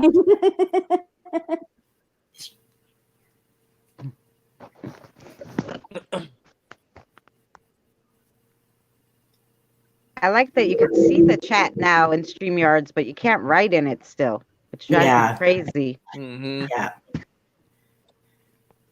Hey, Danny, you can get your plane ticket cheaper right now Oh, they haven't canceled it yet, buddy. for Vegas. Yeah, I've heard mixed things on that though, Rob. I've heard that they have canceled it, and then I heard they haven't canceled it. So Right. if the diarrhea outbreak comes, people will buy up all the chest cold medicine. Y'all That see is what so I have true. to live with? Well, I have another question for Danny since I have all ears and him. I have another question for you. I when I was younger had a reoccurring dream for about, I don't know, 7 years in a row. I obviously never got to know what I really needed out of that dream. And recently someone said to me, you know, you have to go back and visit that dream. There's something you need to know. And I didn't tell them about the dream, which made me very interested. But lately I can't remember any of my dreams. I don't know if it's because I'm so damn exhausted or what. Is there a way to be more aware and, you know, to like be able to remember dreams and stuff like that? Do you know about this? Yeah, well, the easiest thing to do that I found, but I mean, it takes a while for your brain to register it. It's just before you go to sleep, just say, "I want to remember my dreams." Like if you say it out loud, you know, and listen to you saying it, a lot of times it'll leave that doorway open for your dreams. It's just because our subconscious, when we're sleeping, it's doing all kinds of things, healing our bodies, doing everything else like that. So it gets kind of busy and forgets about different things, right? One thing that your subconscious will not do sometimes is let you remember your dream. Especially if you're fighting a cold or if you've been exhausted or you've worked too long, whatever. But if you say to yourself, just before you go to sleep, let me remember any good dreams, then you will remember them. You know, you might have to do it 2 or 3 times before it starts to kick in, but yeah, it will work. Oh, great. I'd like to add to that if I could. Yeah. My mom is a dreamer, and I do some of that as well. But I do have a lot of have times where I can't remember my dreams too. And my mom told me, because when you're dreaming, you're in that state between actual sleep and being awake. So keep a pen and a paper right beside your bed. And the moment you wake up is about the moment that you're going to remember that dream. Because once you start doing other things and everything else, a lot of times that just fades away. Mm-hmm. So if you keep a pen and a paper right there by your bed, and as soon as you wake up, write down what you can remember, that'll kind of help you throughout the day to bring it back. Yeah. That's good. That's helped me a lot of times. Oh, thank you. Lim has a question. Wait. Let's see. Danny, have you ever been attacked by a ghost? Yep. Plenty of times. I don't know what to tell you about it, though. I've been pushed, I've been shoved, I've been scratched, I've been hit, I've been tripped. And then I get mad. But yeah, no, yeah, sometimes there are bullies, you know, there are bullies in the spirit world. But if you stand up to them, they back down pretty quick. What's the worst attack you've ever had? Being thrown out of a 3rd-story window. Oh. That hurt. Being thrown through a wall kitchen, that hurt. Welcome back, Lori. I bet that did hurt. Mm-hmm. Yeah, it wasn't something that I was happy about having happen, but it hurt. You know what? I bet you didn't say ouch. Oh, I said more than ouch. Well, yeah, I mean, there's lots of times where the main time that you're gonna feel it is when whatever spirit you're dealing with gets to the point of their anger is so strong it just explodes from them. That's when the danger part comes. That's when they really can hit you hard. You know. I have a question for Danny. Mhm. Has there ever been any kind of spirit that you have never not been able to cross over? Yeah, there's a few. A lot of times when I'm dealing with them, like especially along the work side, a lot of times you got to settle for a neutral solution. You know, lots you can cross over. There are lots of different spirits you can cross over and stuff. But there's like Wendigos and there's all these other ones. The best that you can hope for in some of these cases is to ban them from that area. Like the best you can hope for with that is just to ban them from that area, because they were summoned there. So if you can ban them from there, they're going to wherever they were before until someone summons them again somewhere else, right? So it's only a band-aid, really, but it will protect the people in that area at that time. You know, like when the Wendigo was in the playground at the park. Okay, we banned him from there because you can't have shit like that around children, right? Mm-hmm. Otherwise, we wouldn't have done nothing. But because there was children there, we thought, well, we better get rid of this thing.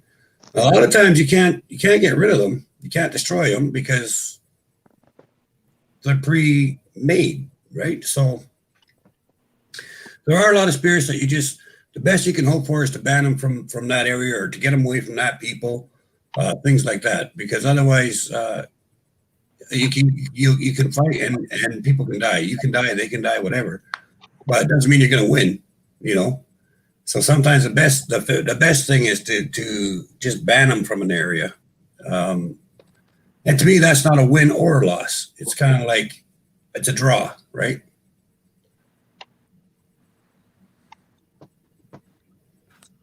That was a good question, Rob. That really was. I was always wondering that. Yeah, you don't always win, you know. It's not the good guys always win. That's not real life, you know. In real life, best you hope for is a draw, you know. Mm-hmm. Right. Good night, Allie. Love you. Night, Allie. Night. Night, Allie. Possession. I don't often talk about this part of the job, but for instance, if a person's possessed, of course, I'll never say any names or anything, but say a person's possessed, right? And there's a demon there. We get rid of that demon or that evil entity, whatever it is, okay? We get rid of it. Now, that particular one won't come back. Like people always say, oh, well, maybe it'll come back again. Well, no, not that one.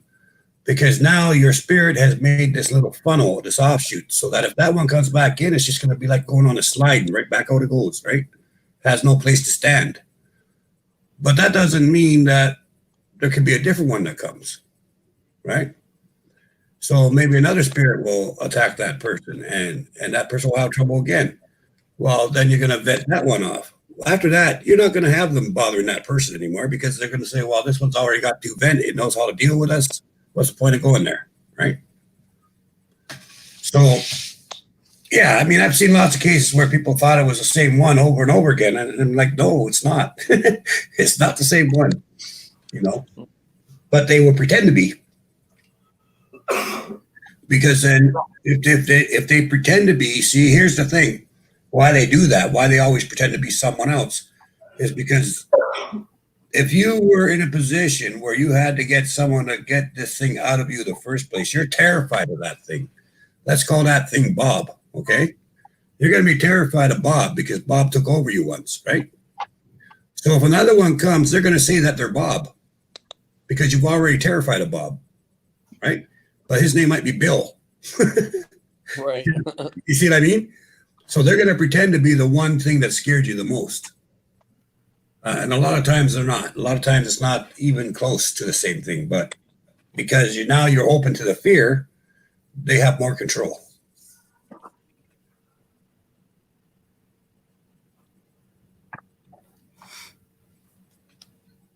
Lainey, did you have a question? Lainey wants to know what, I think you've already answered this, but Lainey wants to know what's the scariest thing you have ever had to deal with?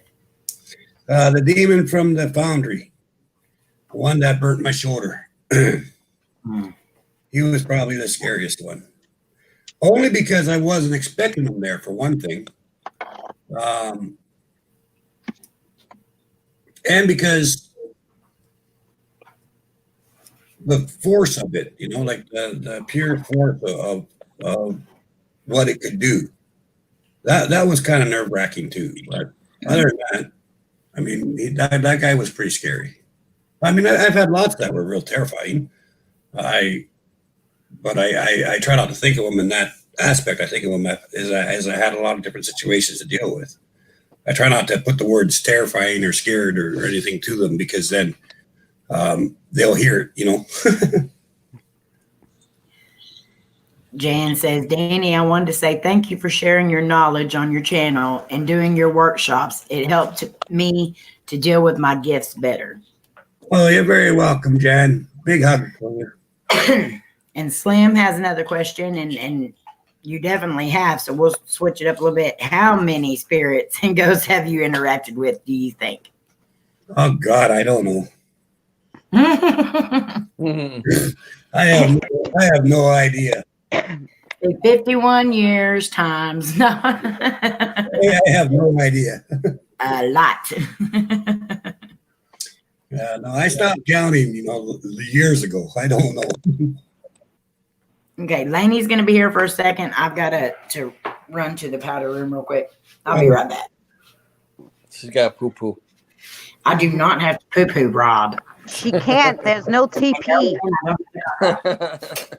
TP, yes. You got to give her one sheet. One little sheet. square. One little Or a square. half a sheet.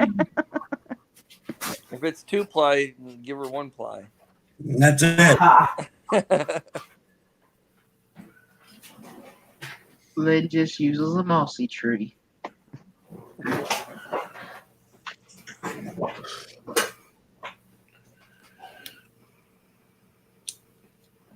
Hello, Barefoot Adventures.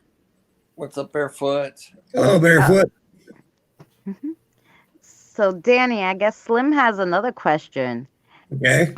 Has one ever spoke to you and told you anything or gave you a message? Yeah, lots of times.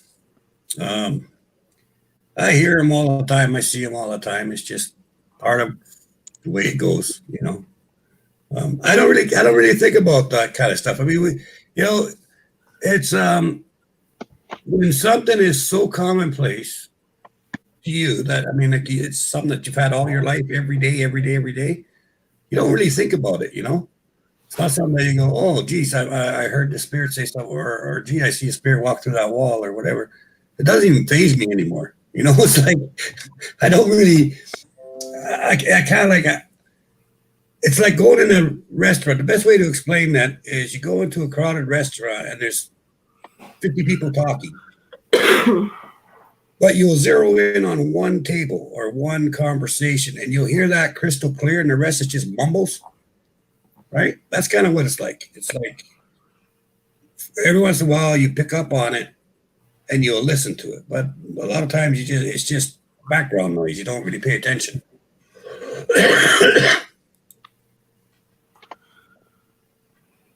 Has a spirit ever gave you a bad message about somebody that wasn't good or was going to be tragic and you had to go tell that person? Yeah, I've had that happen.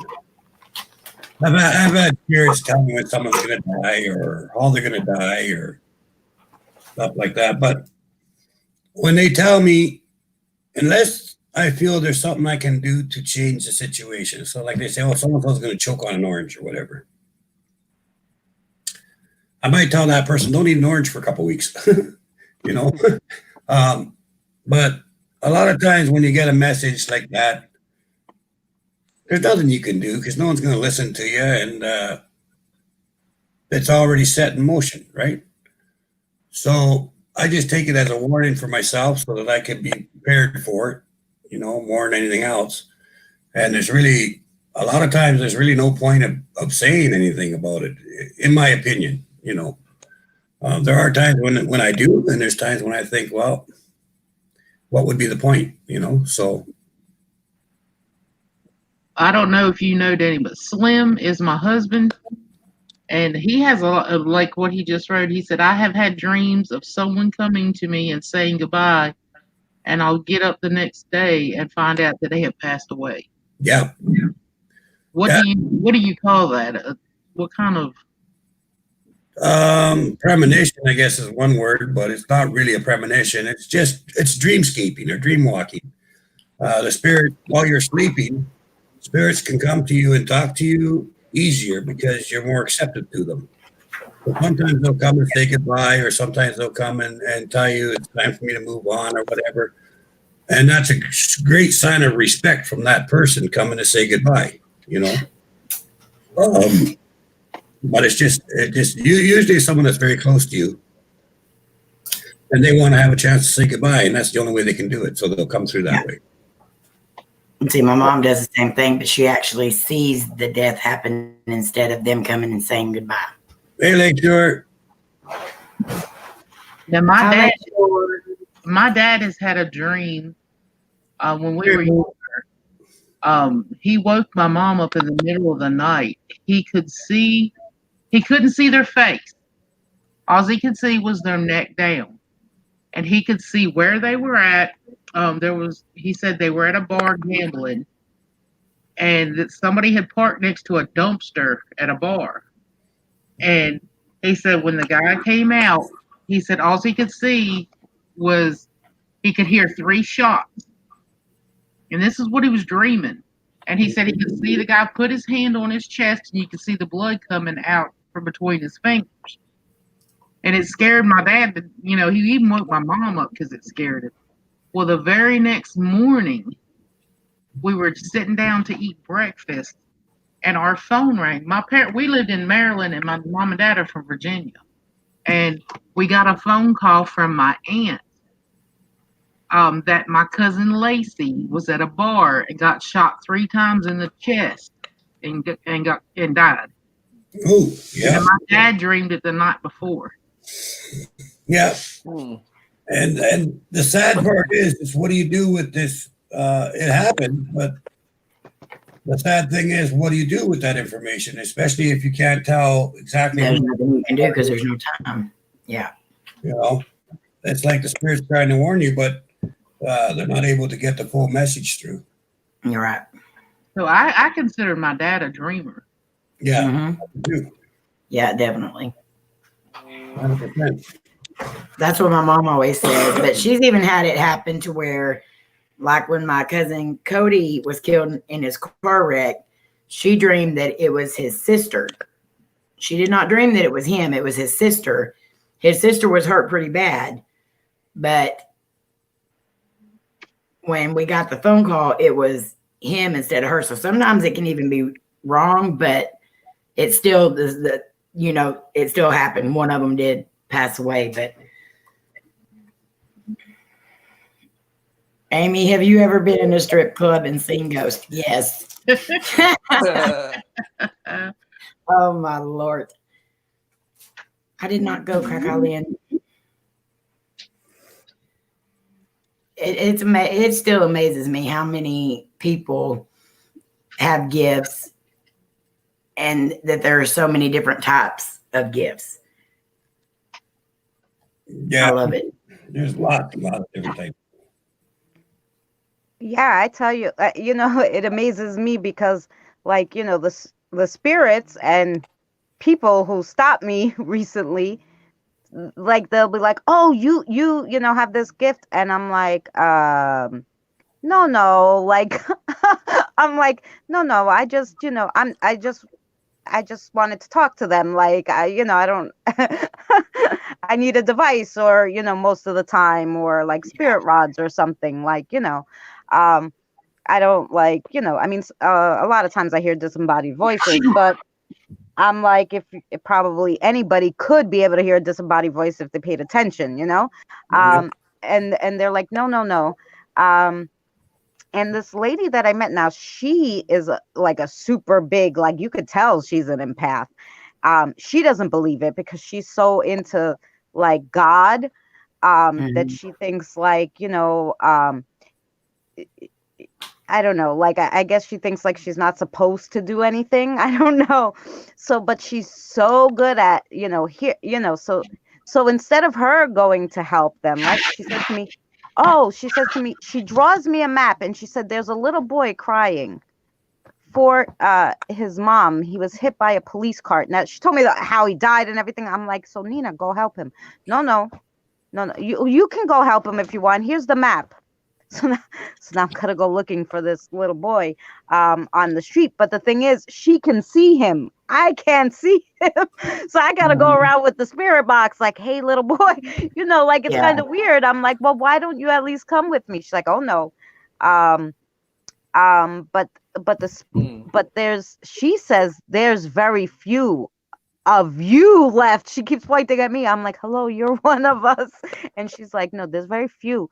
God said there's very few of you. Like, and she started crying. She's like, there's very few of you. And I'm like, okay, but you're one of us. Like, so I like, yeah, I'm like sensitive to them because more I feel for them and I want to help them. But she can see them. Like really see them and know their whole story. And my boyfriend can see auras, so he can see like light, like lights, so he knows where they are. He doesn't know if they're male, female, he can't hear them, but he knows when they're there.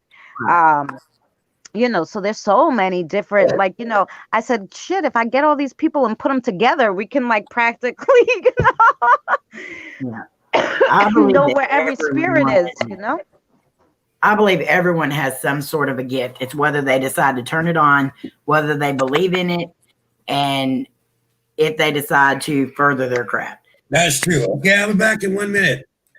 Okay.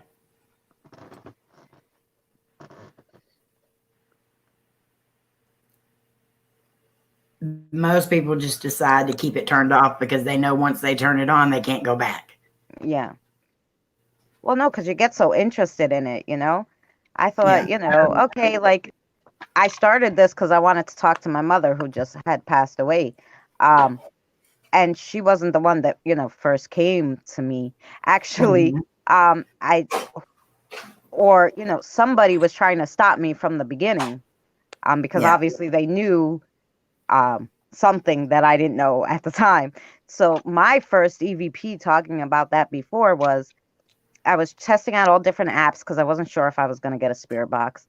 And I was testing out like a million apps and most of them were all crap. And I'm like, these don't work, And then I found one and there was nothing going on. And I'm like, see, this makes more sense because there's probably nothing in my house, I'm like, maybe this is okay because it's not like doing any fake crap.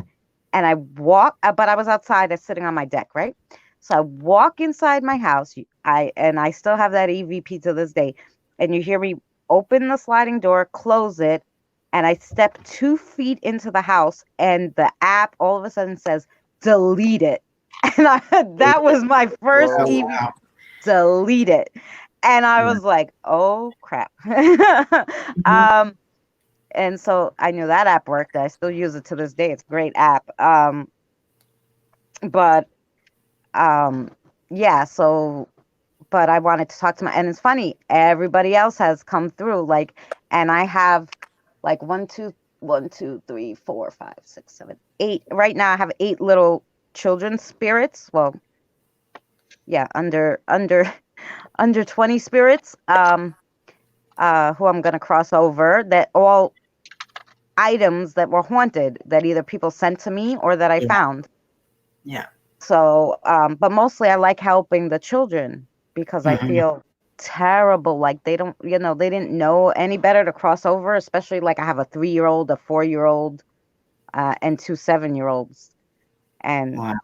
they didn't know what to do. They were in an accident or, died suddenly, and they're here and they want to leave now. And I don't blame them. Exactly. So, Rosie. but it's difficult because we were talking about the books before, Amy, and and I ask them because I do the spirit rods and stuff with them, and I say, okay, so this rescue medium, she has all this information on how to cross spirits over. Like, is this right? They're like, no. And I'm like, is she a real rescue medium? No. And I'm like, so all these people are making all this money off these freaking books. Nothing's real, right? And they don't know the first thing about it. They don't know the They've yeah. never seen a spirit. They've never heard a spirit. They've never probably picked up a spirit box in their entire life, but yet they're writing books about it. Yeah, and I'm like, so is there anybody who can help me? I'm like, and then but they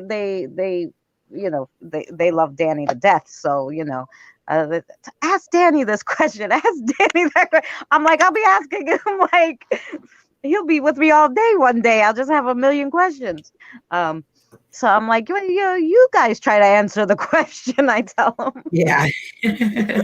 You must know, but what it is, it's hard when it's only a yes or no question on the spirit rods, Exactly. because the little one here, Beth, who's 7, she does what do you call it when you talk with your mind? Telekinesis? Yeah. Is that what you call it? Telepathic. She's like telepathic, and she was before she passed away. And she can do the spirit rods really well. She does them with me. There's only 2 spirits out of the 14 that's in my house. There's only 2 spirits who can do the spirit rods, which I thought that was something maybe all of them could do, but they're like, nope. So only 2 of them can actually move the spirit rods. So she normally does them. So now what I did was I got a color-coded alphabet, a picture of a color-coded alphabet, and now we can do like words, because I'm like, okay, is the letter one of the pink letters? Is it one of the orange letters? So and this is, and I found out a few of their last names like that, and really I thought about that as well. Hello, Frozen, welcome back, Ghost Hunter, and welcome back, DP. I thought about that as well. Have y'all seen the movie The Martian, where the guy gets stuck on Mars? Oh yeah. I never seen that one. In this movie, he gets stuck on Mars and he's trying to communicate with NASA. And so he puts all these pegs down, and then they move the camera to face what peg they need so they could do a Morse code type thing to talk to each other.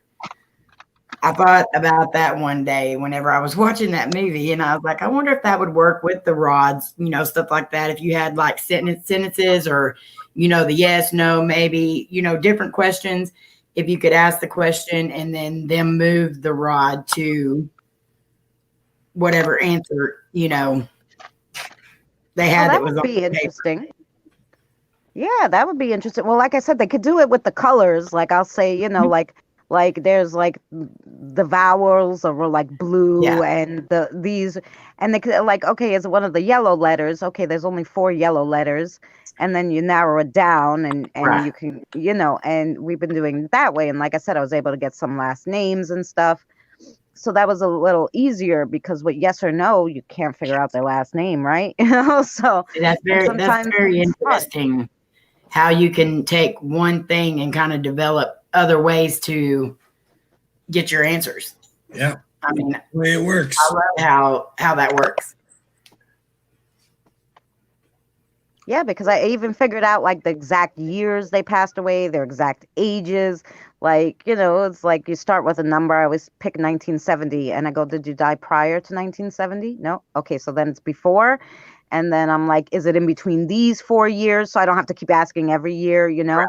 And and then once like, okay, 1920s, okay, was it prior to 1925 or after? And like, I mean, it takes a little while, and this is probably why all my energy is drained. But like, I got a lot of because I said before you cross over, I should catalog you guys because like people should remember. Like, I don't know, like I just felt like I should write as much down as I could about them.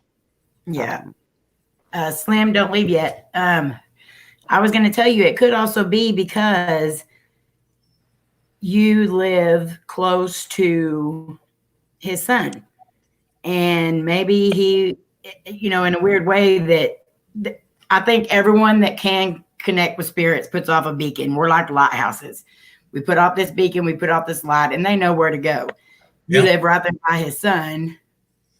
Your son would go over to his house. So maybe in some way he sensed that or knew that or something. I mean, it could very well be. I would say, yeah. Yeah. I would say, yeah, that sounds right. Okay, now you can say goodnight. Love you, Slim. Good night, Slim. Night, Slim. I never did think about that, because Earnhardt, Michael said he's seen Earnhardt before he died. Yeah.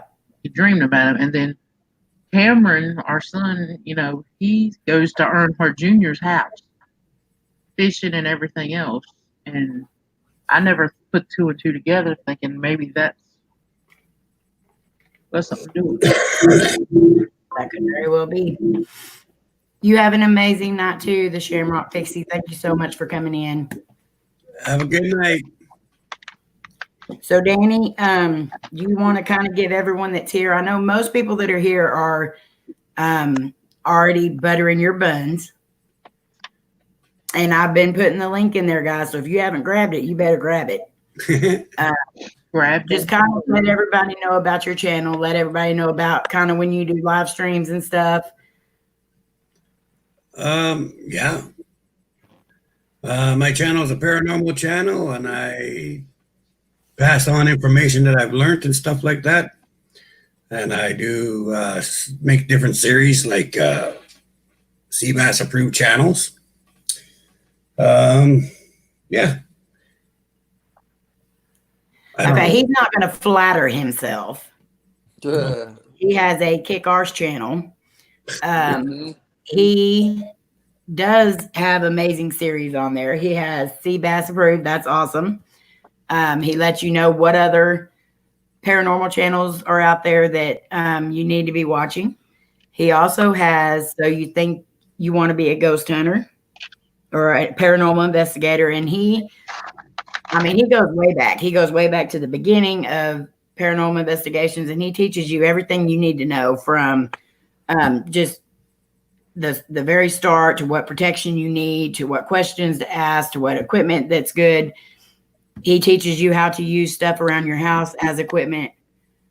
And he definitely is a encyclopedia of knowledge. I mean, this man knows more about paranormal than anyone I know.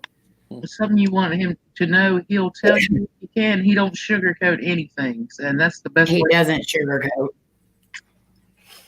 That's one thing I love about him. He's honest. And he will, whether you want to hear it or not, he's going to tell you what you need to hear. He also reads cards. He has a deck of cards that he's had for how many years now, Danny? 45. 45 years, and these cards are amazing. So you definitely want to go check out his channel. You want to be in his live streams. He's always fun. He also does the Raptor Box, Spirit Box sessions, and he's amazing. If you don't have him, you need to have him. Thank you. He's definitely, if you want to be a paranormal investigator, if you're interested in the paranormal, you definitely want to have him in your catalog of stuff to watch, because you're gonna learn a lot. He's also our Papa Bear. That's right. Thank you very much. You're very welcome. So the deck of cards still isn't as old as Amy then. Bite me, Rob.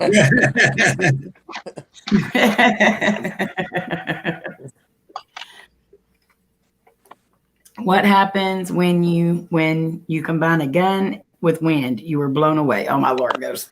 Let's say that's Ghost. Yep. So we have hit the 3-hour mark, Danny. Awesome. Yeah.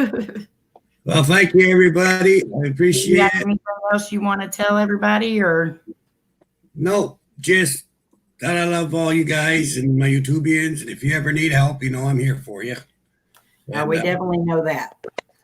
And thank you And I very much. want to thank Christina and Son Go Squad. Of course, my Twinkie Entity Paranormal Investigators. George T. The Fam, Landon Handsome Seth, KJ Jomar, Lou Rock, Blue Falcon, Michigander Man, my bratty brother, Eddie and Jen, Vlogs and Then Some. And I hope I did not leave anybody out that come up on the panel. Ghost Hunter's asking you a question. Who? Ghost Hunter? Oh, yeah, I can bring you up for just a sec, Ghost Hunter, but I'm fixing to have to get off here because it's already at the 3-hour mark, and I'm already like way into my time. How do you do, dear? Way into our time. Yeah, I'm already way into my time because I, for some reason, do 4 and 5 hour live streams anymore.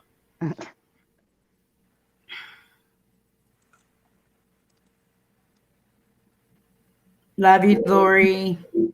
Bye, Lori. Love Take care, Lori.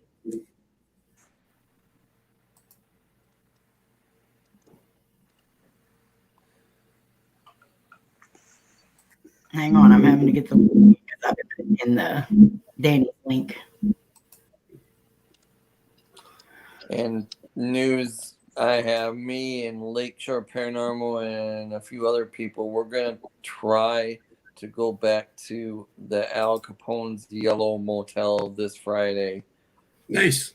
And finish our investigation that we didn't get to do because we got chased off by a phantom car. Mm. All of us did at different times. That was crazy. Y'all just be careful out there. Okay, there you go, Ghost. I'll bring you up for just a sec. Come on up, Ghost. Okay, he popped in, then he popped out. You were a ghost for a second there. Ghost was a ghost. Ghost was a ghost. I'm sticking around for a Ghost Hunter.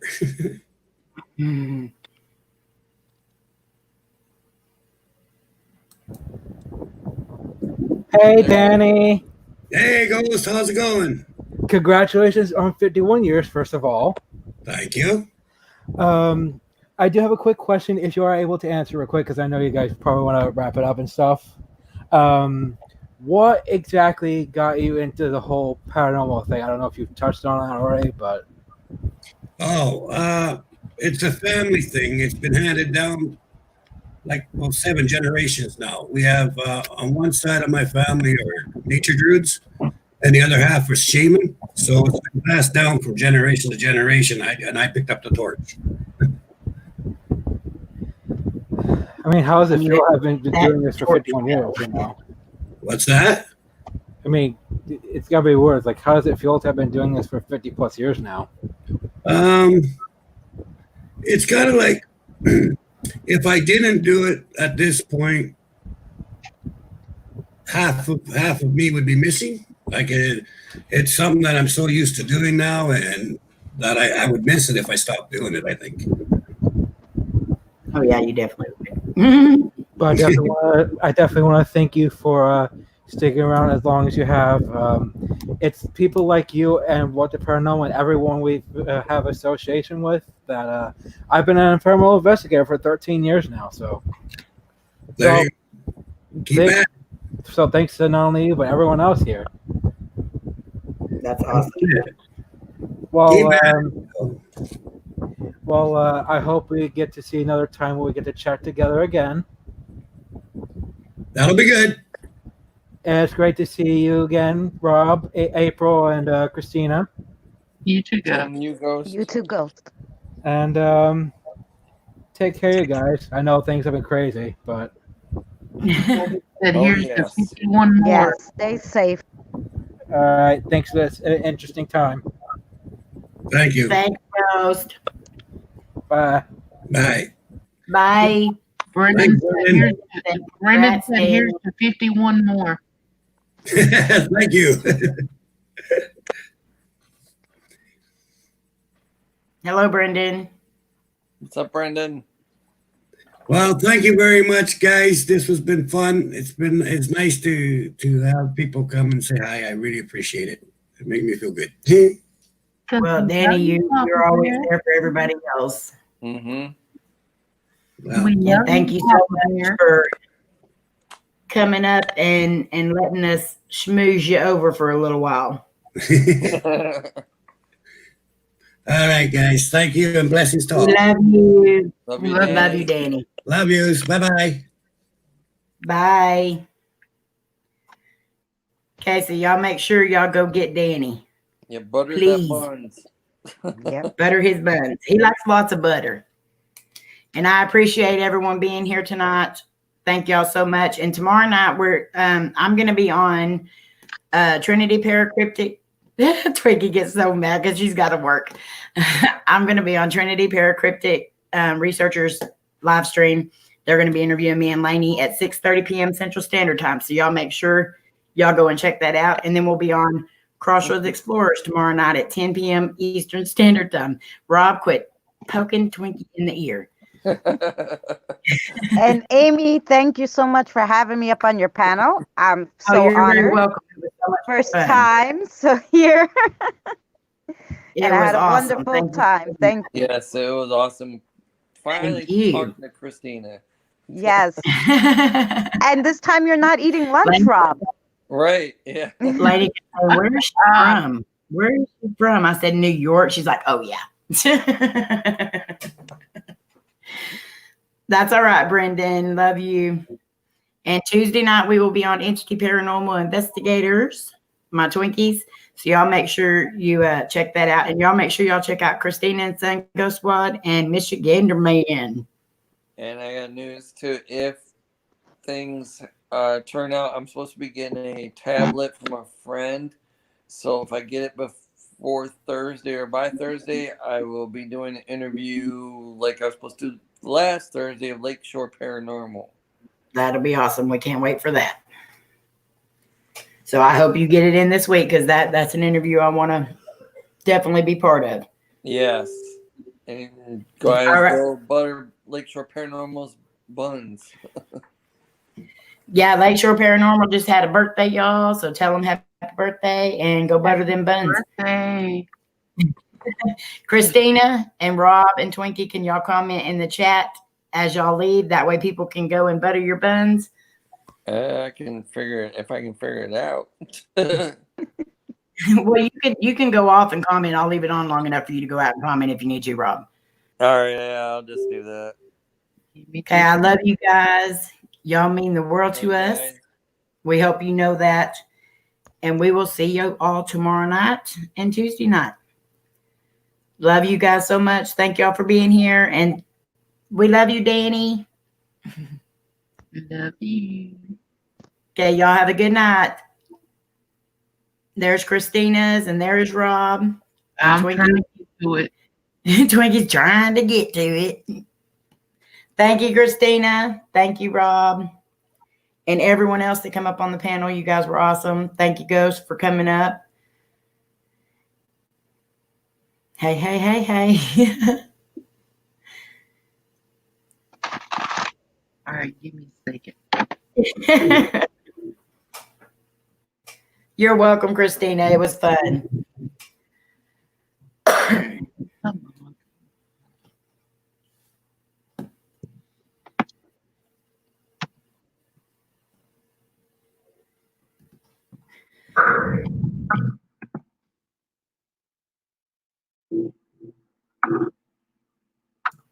There is Twinkie. Oh, I got something in my throat. Excuse me. Twinkie in the house. Okay, guys, I love y'all. Thank y'all so much for being here, and we'll see you tomorrow night. Bye, everyone.